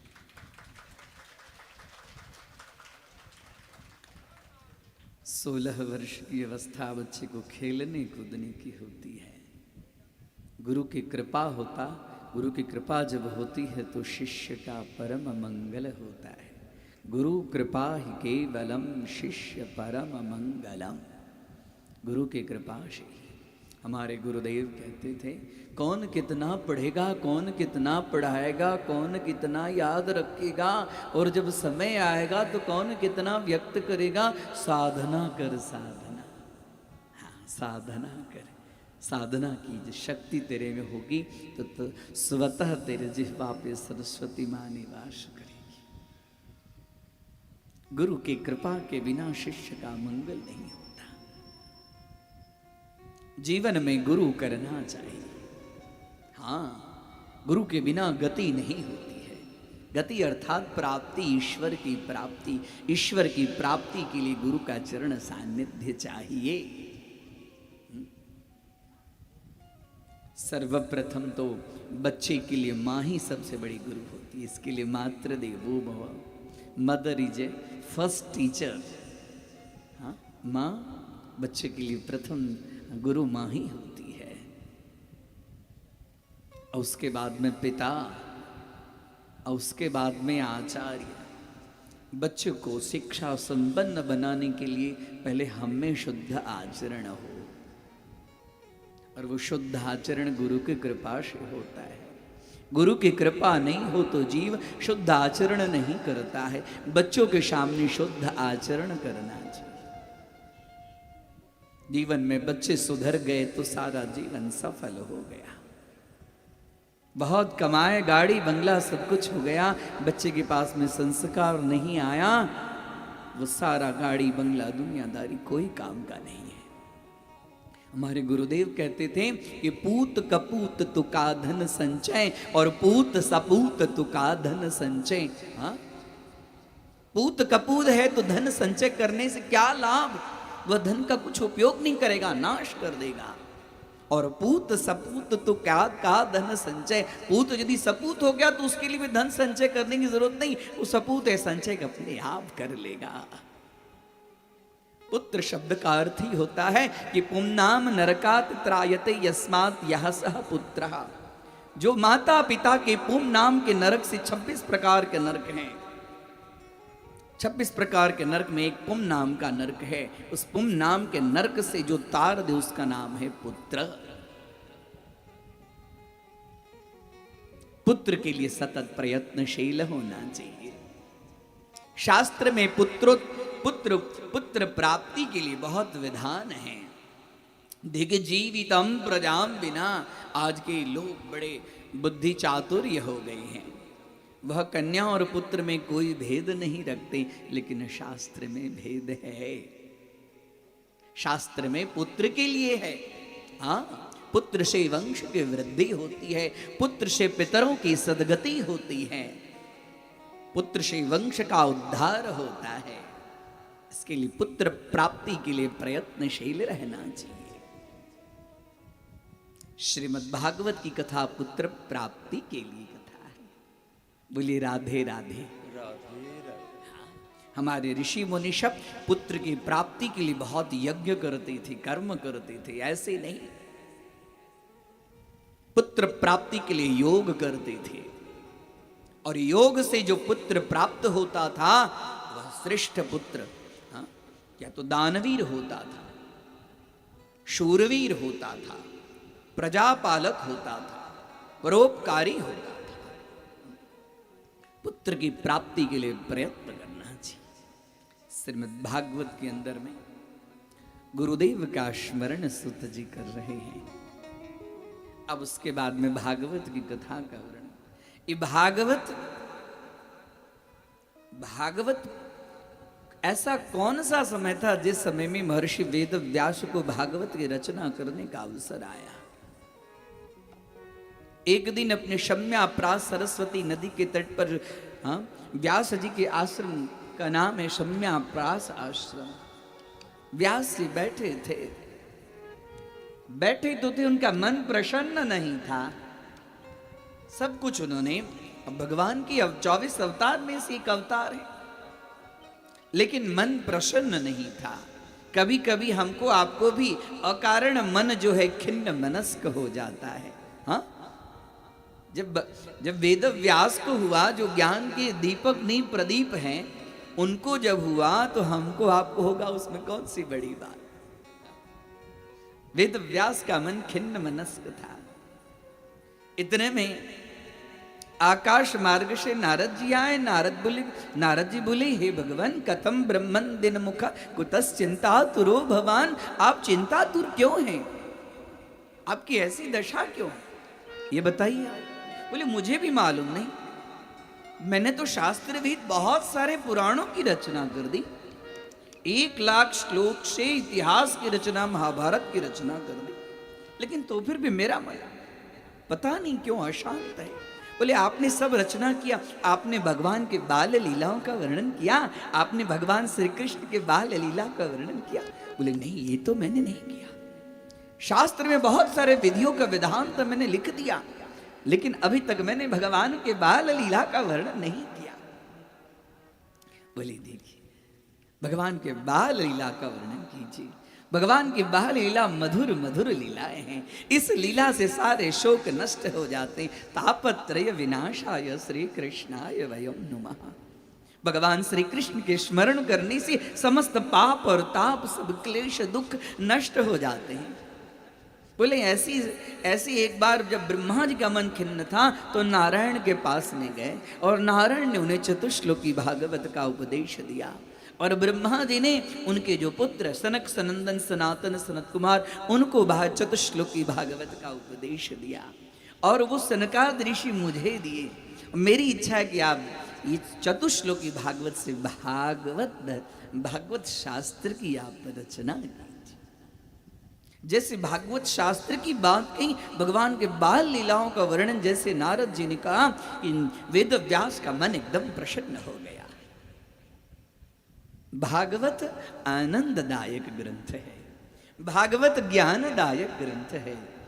जैसे ही नारद जी ने वेद व्यास जी के सामने चतुश्लोकी भागवत अहमेवासमेवाग्रे नान्यद्यत् सदशत्परम पश्चादहम यदि तच्च यो वसिष्येत शोष्म्याम ऋतेर्थम यत् प्रतीयेत न प्रतीयेत चात्मनि तद विद्यादात्मनो मायाम यथा भाषो यथा तमः यथा महान्ते भूतानि भूतेषु चावचेष्वनु प्रविष्टान्यप्रविष्टानि तथा ते नुतेष्वहम् एतावदेव जिज्ञासं तत्त्वजिज्ञासुनात्मनः अन्वयव्यतिरेकाभ्याम यत्स्यात् सर्वत्र सर्वदा।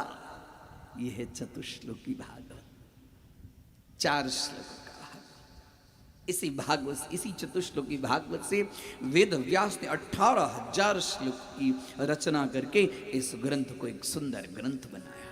इसके अंदर में भगवान के बाल चरित्रों का सुंदर सुंदर, भगवान के कृष्ण के चरित्रों का सुंदर सुंदर वर्णन है। खाली भगवान के बाल चरित्र नहीं, भगवान के संपूर्ण जीवन से, जन्म से लेकर स्वधाम गमन तक सब कथाएं इसके अंदर में, अद्भुत अद्भुत कथाएं हैं। इतना सुंदर ग्रंथ जब बनाया तब ये हुआ कि ग्रंथ तो सुंदर है, इस ग्रंथ को मैं अपने पुत्र को पढ़ाऊंगा। हाँ, हमारे आपके अंदर में भी होता है कि कोई अच्छी चीज लाते हैं तो सबसे पहले जाके मैं अपने बेटे को दूंगा, होता है ना। हाँ, कोई अच्छी चीज आती है तो चलो हम अपने घर में ले जाते हैं, अपने हम पत्नी को देंगे, पुत्र को देंगे, अपने परिवार के सामने रखेंगे। वेद व्यास ने भी बहुत सुंदर इस ग्रंथ की रचना तो की, लेकिन इनकी इच्छा हुई कि मैं अपने बेटे को पढ़ाऊं इसको भागवत। लेकिन इनका बेटा यानी कि सुखदेव जी तो गुफा में ब्रह्म चिंतन कर रहे हैं। सुखदेव जी आएंगे कैसे? सुखदेव जी आएंगे तब न भागवत उनको पढ़ाएंगे। तब वेद व्यास ने अपने जैमिनी आदि पैल आदि अपने शिष्यों को भगवान की सगुण उपासना, भगवान के सुंदर सुंदर चरित्रों का, हाँ, सुंदर सुंदर श्लोक जो है वो कहे कि जहाँ मेरा पुत्र जिस गुफा के नजदीक में ब्रह्म चिंतन में लीन है, वहां भगवान के इस श्लोकों का गुणगान करो। अहो बकीयं स्तन कालकूटं जिघांसया पाययदप्यसाध्वी।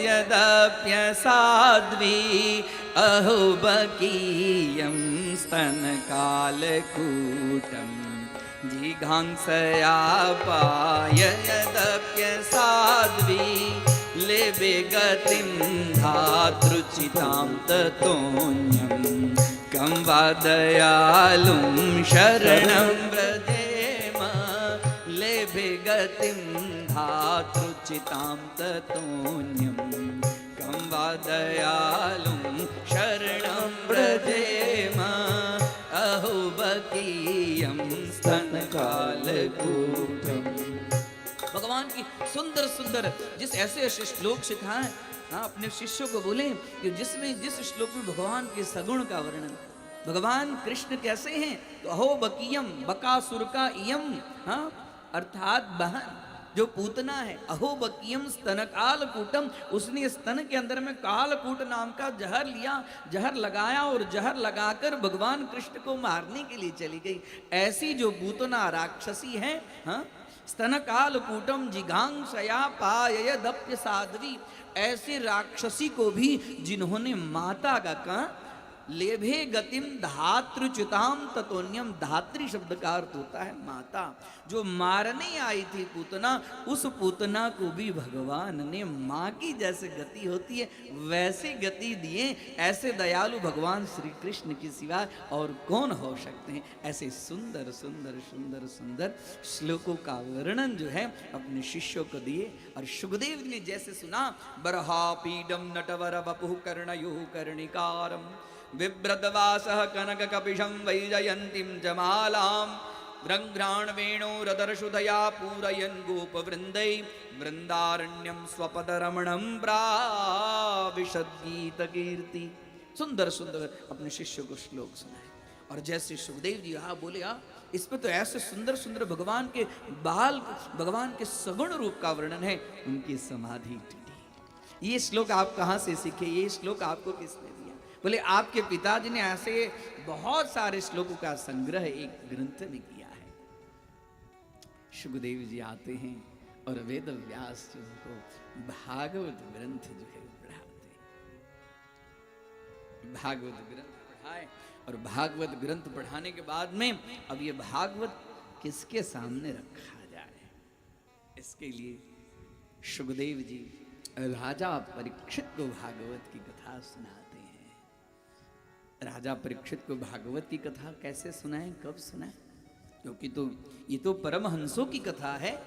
सुखदेव जी परमहंस है, परमहंस मतलब साधारण योगी है ही नहीं। और राजा परीक्षित तो परमहंस है।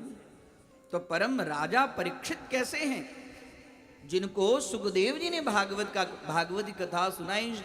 राजा परीक्षित भी महाभागवत है, कोई साधारण नहीं, भगवान के विशेष कृपा पात्र है। इसकी कथा अब सुत जी सुनाते हैं। इससे पहले महाभारत का युद्ध संपन्न हुआ। और महाभारत के युद्ध जैसे संपन्न हुआ तो भगवान श्री कृष्ण की इच्छा हुई कि चलो विजय की खुशियां सारे पांडवों के साथ में एक रात्रि में, हाँ, सब लोग जाकर थोड़ा सा विजय का आनंद लें। हाँ, महाभारत का युद्ध जीत चुके, आनंद लें। अपने सारे पांडवों को लेकर भगवान श्री कृष्ण चले गए। और जिस शिविर में पांडव सब सोते थे उस शिविर में आज द्रौपदी के पुत्र सब सोए। अब इधर दुर्योधन मरणासन्न, मरण की अवस्था में आ गया और आया दुर्योधन, हे मित्र, तुम्हारा प्राण छूटता नहीं है, बोलो मैं तुम्हारे लिए कौन सा अच्छा कार्य करूं। बोले हे मित्र, हम 100 और हमारे शत्रु 5, 100 में से कोई बचा नहीं और उनके 5 में से सारे के सारे बचे हैं, उन 5 में से कोई गया है। यदि तुम मेरा अच्छा कार्य करना चाहते हो, मेरे लिए शुभ कार्य करना चाहते हो, तो कम से कम 5 में से एक को तो वध करके लाओ। ले, आपने तो मुझे सेनापति बनाया ही नहीं। यदि आपने मुझे सेनापति बनाया होता तो मित्र देखते मैं क्या करता। बोले अब सेनापति, अब युद्ध तो समाप्त हो गई, अब सेनापति बनाने की जरूरत कहाँ। ठीक है मित्र, तुम्हारी अंतिम इच्छा में अवश्य पूर्ण करूंगा। हाँ, और इधर रात्रि का समय, भगवान श्री कृष्ण सब जानते थे, सारे पांडवों को विजय की खुशी के लिए ले गए। और उस पांडव के शिविर में आज द्रौपदी के 5 पुत्र रात्रि में, मध्य रात्रि में अश्वत्थामा गया और द्रौपदी के 5 पुत्रों का मस्तक काटकर, हाँ, एक चादर के अंदर में, एक वस्त्र के अंदर में लपेट के और अपने एकदम खुशियां दुर्योधन के सामने करे। मित्र, तुम एक पांडव की बात कर रहे थे, मैंने तो 5 पांडव का मस्तक काट कर लिया, जा आओ देखो। और जैसे दुर्योधन देखता है तो छोटे छोटे छोटे छोटे बच्चे का मस्तक, दुर्योधन की आंखों से आंसू। मित्र, मुझे पांडवों से दुश्मनी थी, मुझे पांडु पुत्र से कोई दुश्मनी नहीं थी। मित्र तुमने तो हमारे समस्त कुल में जो दीप जलाने वाला भी था, हाँ, उसको भी तुमने मार दिया। दुर्योधन को बड़ा कष्ट हुआ, और जैसे दुर्योधन को कष्ट हुआ, दुर्योधन का शरीर वहीं पर छूट गया। दुर्योधन के लिए एक वरदान था कि एक ही क्षण में उसे अत्यंत हर्ष होगा और अत्यंत शोक होगा। अब जब अत्यंत हर्ष और शोक दोनों होगा तभी उसका शरीर छूटेगा। तो जैसे सुना कि पांडवों का मस्तक काट कर लाया है, बहुत हर्ष हुआ।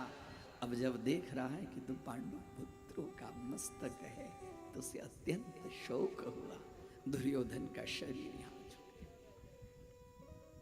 प्रातः काल जैसे देखें शिविर तो रक्त रंजित शिविर है, और द्रौपदी एकदम रो रही। माता शिशूनाम निधनम सुदाना निशम्य घोरम परितप्यमान। द्रौपदी रो रही, मेरे पुत्र कहाँ गए?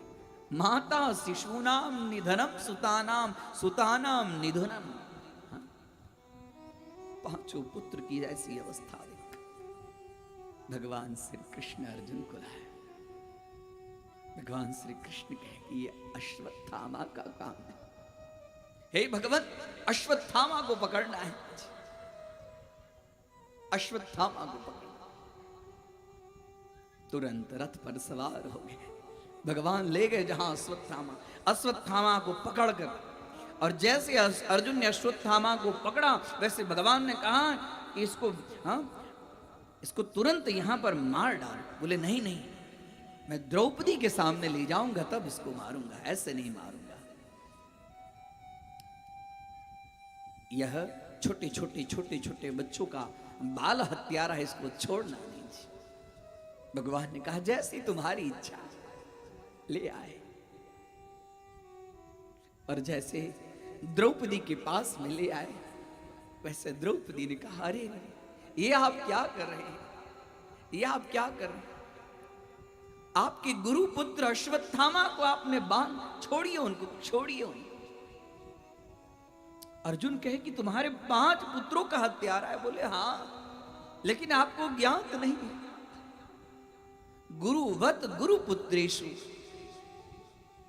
इनके पिता ने आपको कितना मेहनत से धनुर्विद्या सिखाई, ऐसे पुत्र को आप एक पशु की तरह बांध दें, छोड़ दीजिए इनको।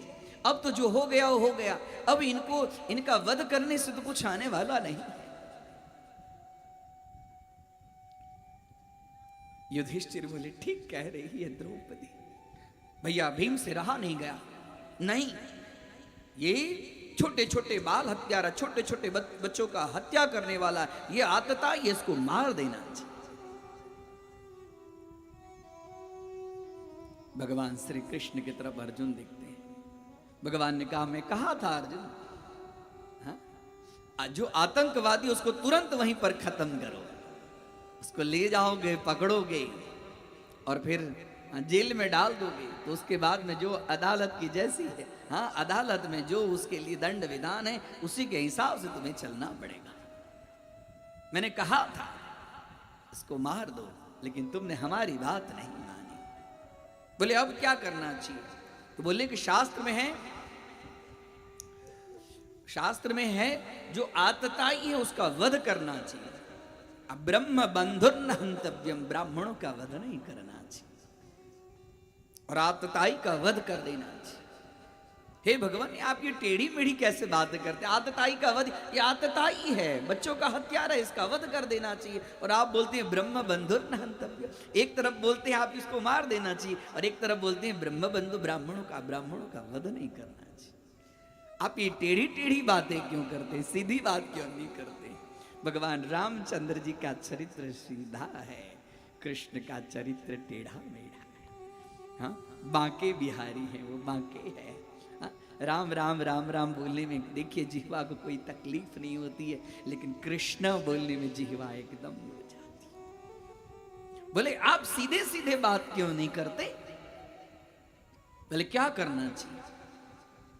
उसके बाद में कहते हैं कि वास्तव में ब्रह्म बंधन हंतव्य, ब्रह्म बंधु का हनन नहीं करना चाहिए। वपनम द्रविणादानम, वपनम अर्थात इसका, हाँ, इसके बाल को काट दीजिए, इसके केस को, इसका मुंडन कर दीजिए, इसका अपमान कर दीजिए, इसको धक्के। ब्राह्मण का वध शास्त्र में नहीं है। ब्राह्मण का वध, ब्राह्मण को अपमान कर देना ही ब्राह्मण का वध है। वपनम द्रविणादान। अब देखते क्या हो अर्जुन, इसके शरीर, एक इसके मस्तक के ऊपर में महामणि है, अपने तलवार से इसके मस्तक के ऊपर में जो मणि है उसको निकाल लो, और मणि होने के कारण ये स्त्रीहीन हो जाएगा और धक्के मार कर बाहर निकाल दो। और जैसे भगवान ने कहा वैसे तुरंत, हाँ, खड्ग लेकर मणि निकाल दिए और अश्वत्थामा को धक्का मारकर बाहर निकाल दिए। अश्वत्थामा के अंतःकरण में हम बड़ी चोट लगी, अपमान। बोला जब मुझे अपमान कर दिया गया तब मैं पांडवों के एक भी वंश का रक्षक को जीने नहीं दूंगा। और अश्वत्थामा ने एक ब्रह्मास्त्र का संधान किया, और ब्रह्मास्त्र का संधान जो उत्तरा के गर्भ में जो बच्चा पल रहा था उसके ऊपर में, और ऐसा ब्रह्मास्त्र का संधान किया जो गर्भवती उत्तरा है उसको तो वह मरे भी नहीं, और उसके अंदर में जो शिशु है वह जिए भी नहीं। ब्रह्मास्त्र का जैसे संधान किया, उसके बाद में तो उत्तरा की तो हालत एकदम खराब। पाहि माम महायोगिन। हे योगी, हे कृष्ण, मेरे शरीर के अंदर में बहुत बड़ी ज्वाला आ रही है जो मुझे मार देगी, जो मुझे मार देगी। भगवान समझ गए कि अश्वत्थामा ने उत्तरा के गर्भ में रहे हुए जो शिशु है, गर्भस्थ शिशु है, उसके ऊपर उसने ब्रह्मास्त्र का संधान किया है। और उसके बाद में भगवान योग दृष्टि से उत्तरा के गर्भ में प्रवेश करके और अपनी सुदर्शन चक्र से उस गर्भस्थ शिशु की रक्षा। चारों तरफ भगवान के गर्भ में भगवान प्रवेश करके और उस शिशु के गर्भस्थ शिशु की रक्षा। उसके बाद में धीरे धीरे धीरे धीरे तेज शांत हुआ। भगवान बाहर आए, बाहर आने के बाद में जाने लगे। जैसे जाने लगे, सवार होकर मेरा काम पूरा हो गया, महाभारत युद्ध जीत गए, अब मैं जाऊं। जाने के लिए जैसे वैसे कुंती मैया वहां पर, कुंती महारानी द्वार पे खड़ी हो गई। हे कृष्ण, आप तो मेरे भाई के लड़के हो, लेकिन मैंने कभी आपको अपने भाई का लड़का नहीं समझा। जब जब हमारे ऊपर में विपत्ति आई तब तब आपने हमारी रक्षा की। आप ब्रह्म है, ये पर ब्रह्म है। बाल्यावस्था से ही जब मैं विधवा हो गई, उसके बाद में कोई हमारे लिए अच्छा नहीं चाहता था। हमारे भीम को लड्डू में जहर दे दिया गया, उस समय भी आपने रक्षा की। लाक्षागृह में हमारे सारे बच्चों को मारने के लिए पूरी साजिश, उस समय भी आपने रक्षा की। जब द्यूत क्रीड़ा हुआ उस समय भी द्रौपदी की आपने रक्षा की, और अभी भी हमारे वंश के लिए आपने रक्षा की है भगवान। जब जब दुख आया है हमारे पर तब तब आपने हमारी रक्षा की, और अब सुख भोगने की बात आई है तो आप चले जा रहे हैं। मुझे ऐसा सुख नहीं चाहिए, मुझे तो वो दुख चाहिए जो जिस दुख में आपका हमेशा स्मरण हो। इतिहास में ऐसा कुंती महारानी जैसा और किसी ने भगवान से वरदान नहीं मांगा। कुंती मां ने क्या वरदान मांगा? हे भगवान, यदि आप मेरे पर में प्रसन्न हैं तो मुझे दुख दीजिए, जिस दुख में आपका हमेशा में स्मरण करती रहूं। विपदो नैव विपदः संपदो नैव संपदा। वो विपत्ति विपत्ति नहीं है और वो संपत्ति संपत्ति नहीं है। विपद विस्मरणम विष्णु संपद संस्मरणम हरे।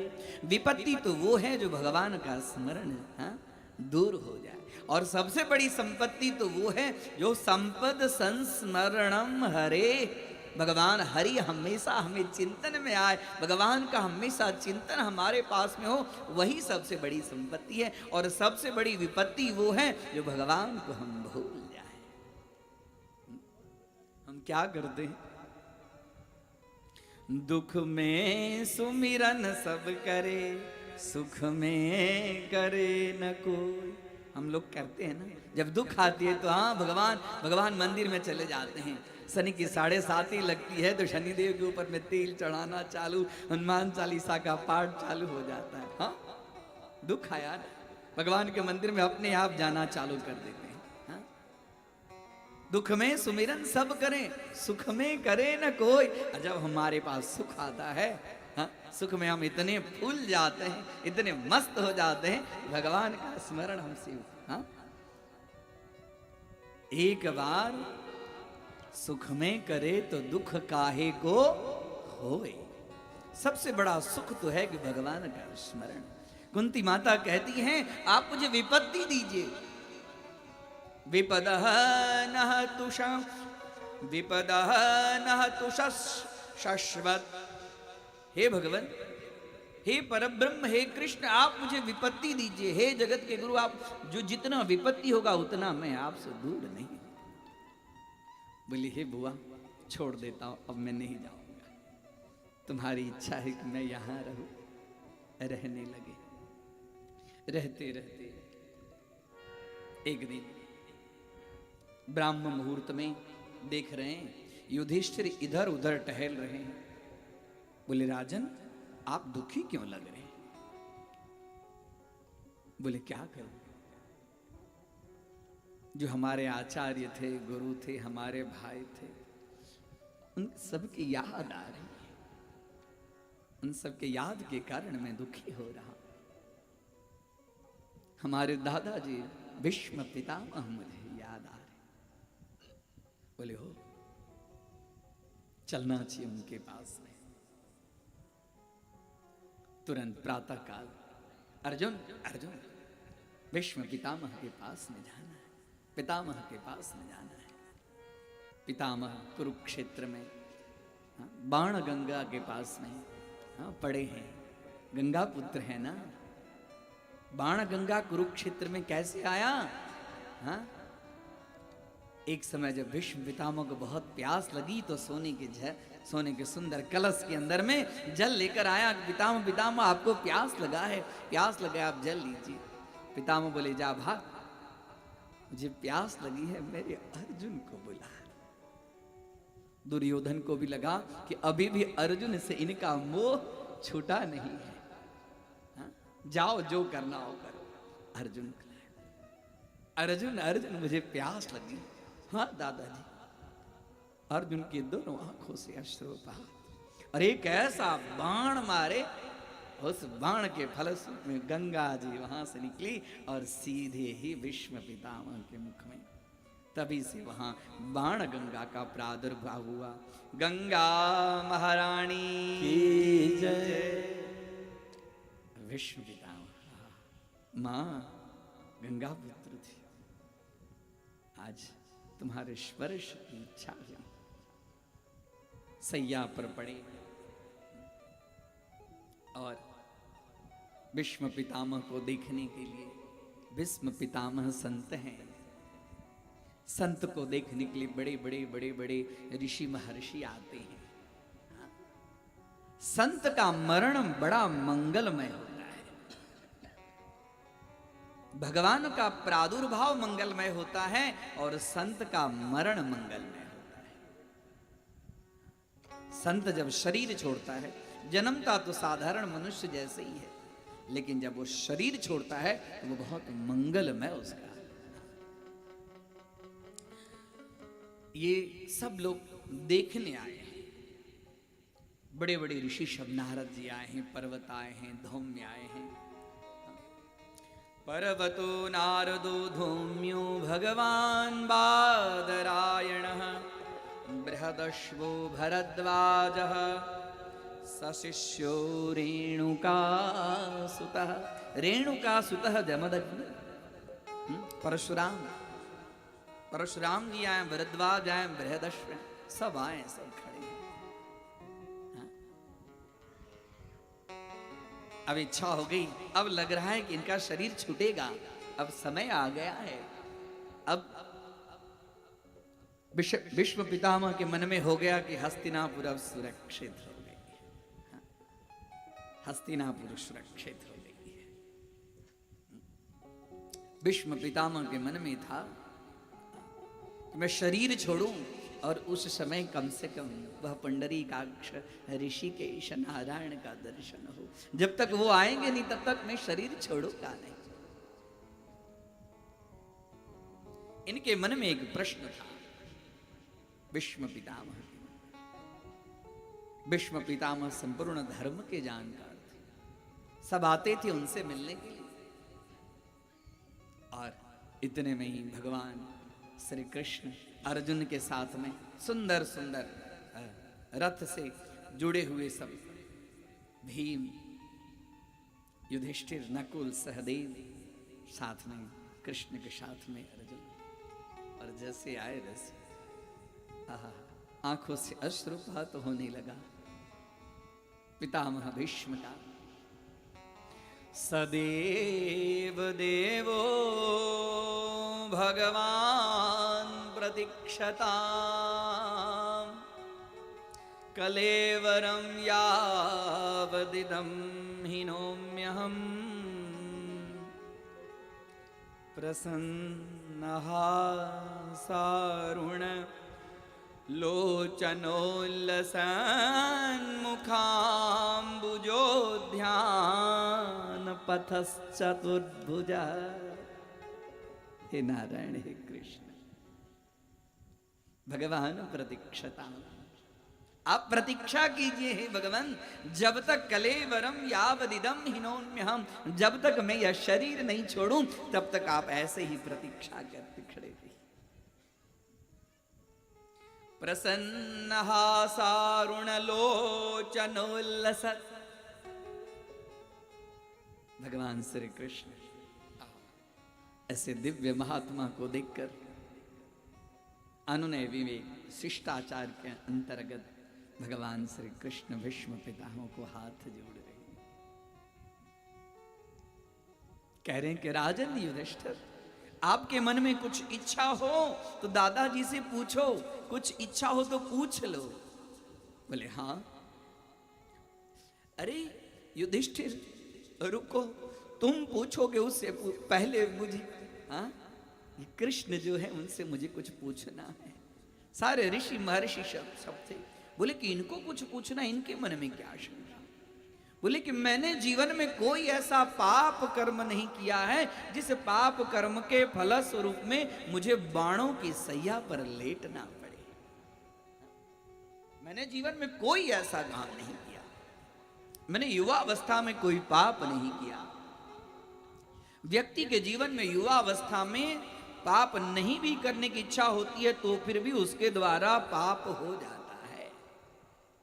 बोले मैं युवा अवस्था में भी पाप नहीं किया, मैं कभी काम का चिंतन नहीं किया, मैं जन्म से लेकर ब्रह्मचर्य व्रत का पालन किया।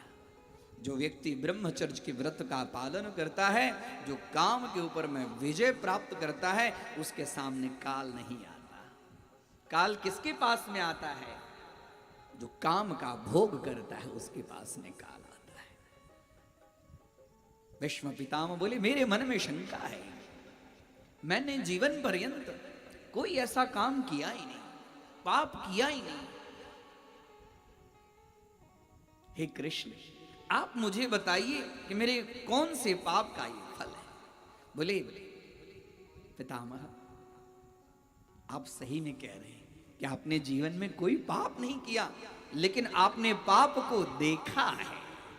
आपने पाप किया नहीं है, आपने पाप को देखा है। पाप को देखने के फल स्वरूप में आपको बाण के सरसैया के ऊपर में लेटना पड़ा और ये दुख सहन करना पड़ा। व्यक्ति पाप न करे, पाप देखे तो फिर भी उसको उसका फल का भोग भोगना पड़ता है। इसके लिए पाप को देखना निषेध है, पाप को देखना नहीं चाहिए, पापी के साथ में संभाषण नहीं करना चाहिए, पापियों की चर्चा नहीं करनी चाहिए। पापियों की चर्चा करने से वाणी अशुद्ध होता है, मन में विकार उत्पन्न होता है। इसके लिए जो अधर्म करते हो, ऐसे अधर्म की चर्चा नहीं करनी चाहिए। पापियों को पाप का देखना नहीं चाहिए, वहां से भग जाना चाहिए। बोले आपने जब भरी सभा के अंदर में द्रौपदी को लाया गया, उस समय द्रोणाचार्य आप सब देख रहे थे, आपने पाप को देखने का काम किया। आपने दुर्योधन के मोह और ममत्व के कारण पाप को देखने के फलस्वरूप में आपको ऐसी स्थिति रही है।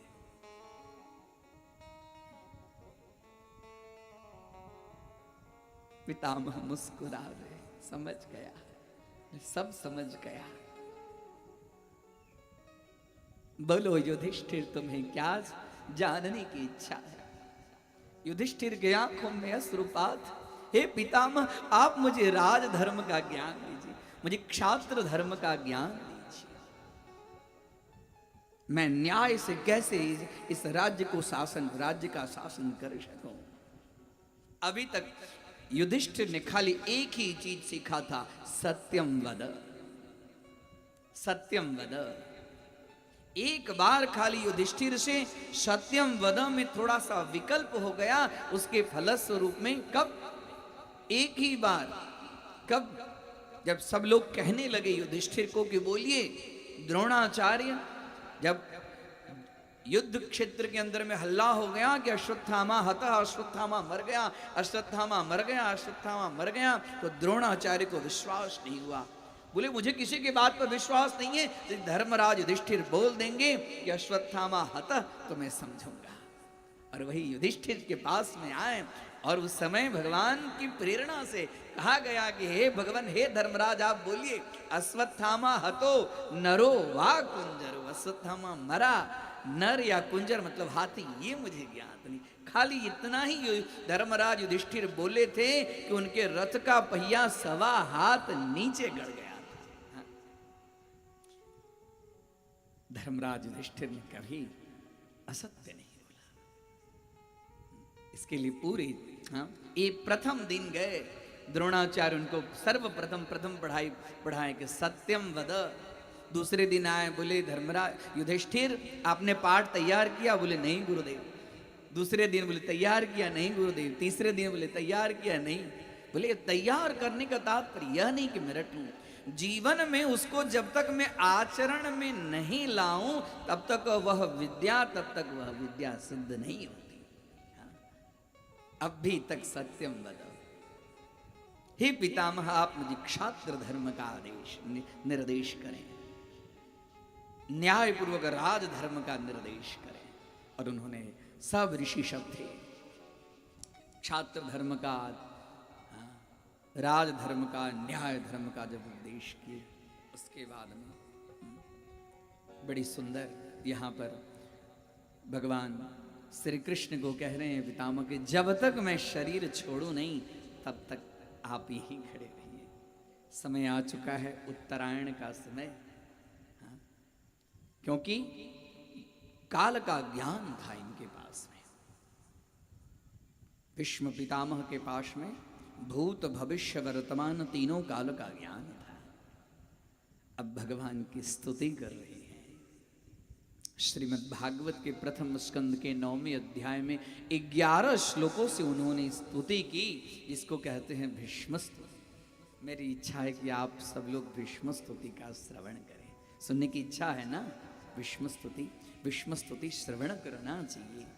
जब व्यक्ति के जीवन में संकट आए, जब व्यक्ति मरणासन्न हो, उसका प्राण छूटे नहीं, एकदम उसकी हालत एकदम खराब हो, उस समय भीष्म स्तुति का पाठ करना चाहिए। 11 श्लोकों में बहुत सुंदर भीष्म जी ने भगवान श्री कृष्ण की स्तुति की है। और अब जब सब पूजा पूरी हो जाती है तो उसके बाद में पुष्पांजलि किया जाता है। तो इनके जीवन की सारी पूजा, विश्व पितामह के सारे जीवन की पूजा पूरी हो गई। अब पुष्पांजलि करूं तो कैसे करूं? तो पुष्पिताग्रा छंद में, इस छंद का नाम ही है पुष्पिताग्रा। पुष्पिताग्रा छंद में भीष्म पितामह ने भगवान श्री कृष्ण की स्तुति की है। 11 श्लोकों से सुनी, बड़ी सुंदर स्तुति है, जिसको कहते हैं भीष्म स्तुति। श्री भीष्म उवाच इति मतिरुपकल्पिता वितृष्णा भगवती सात्वत पुंगवे विभूम्नि। इति मतिरुपकल्पिता वितृष्णा भगवती सात्वत पुंगवे विभूम्नि। स्वसुखमुपगते क्वचित् विहर्तुं प्रकृतिमुपेयुषि यद्भव प्रवाहः। त्रिभुवनगमनं तमालवर्णं रविकरगौरवराम्बरं दधाने। वपुरलककुलां वृताननाब्जं विजय सखे रतिरस्तु मे नवद्या। रुधितुरगर्जो विधूम्रविश्व कचलुलित श्रमवार्यलङ्कृतास्ये। मम निषिद्धशरैर्विविध्यमानं त्वचिविलसत् कवचेस्तु कृष्ण आत्मा। सपदि सखि वचो निशम्य मध्ये निज परयोर्बलयोरथं निवेश्य। स्थितवती परसैनिकायुरक्षा कृतवती पार्थ सखे रतिर्ममास्तु। व्यवहृतप्रतना मुखं निरीक्ष्य स्वजनवधाद् विमुखस्य दोषबुद्ध्या। कुमतिमहरदात्मविद्यया यत् शरणरति परमस्य तस्य मेस्तु। स्वनिगममपहाय मत्प्रतिज्ञा कृतमधिकृत प्लुतो रथस्थ। कृतरथ चरणो व्ययाचलद्गुर् हरिर्वहन्तुमिभं गतोत्तरीय। क्षितिशविशिखहतो विशीर्णदंश क्षतजपरिप्लुत आततायिनो मे। प्रसवमभिससारमद्वधार्थं भवतु मे भगवान् गतिर्मुकुन्द। विजयरथकुटुम्ब आततोत्रे धृतः यरश्विनि तत्क्षणे क्षणीये। भगवति रतिरस्तु मे मुमूर्षोर्यमिह निरीक्षता गता स्वरूपम्। ललित गति विलास वल्कुहास ललित गति विलास वल्कुहास प्रणय निरीक्षण कल्पितो रुमाना। कृतमनुकृत उद्यौन्मदान्धा प्रकृतिमगन् किल यस्य गोपवद्वत्। संकुलेन्त सदसि युधिष्ठिरराजसूय येषाम्। हरहणमुपपेदैक्षणीयो मम दृशिगो चरयेष आविरात्मा। तमिमहमजं शरीरभाजां हृदि हृद्यधिष्ठितमात्मकल्पितानां। प्रतिदृशमिव नैकधार्कमेकं समधिगतोऽस्मि विदूर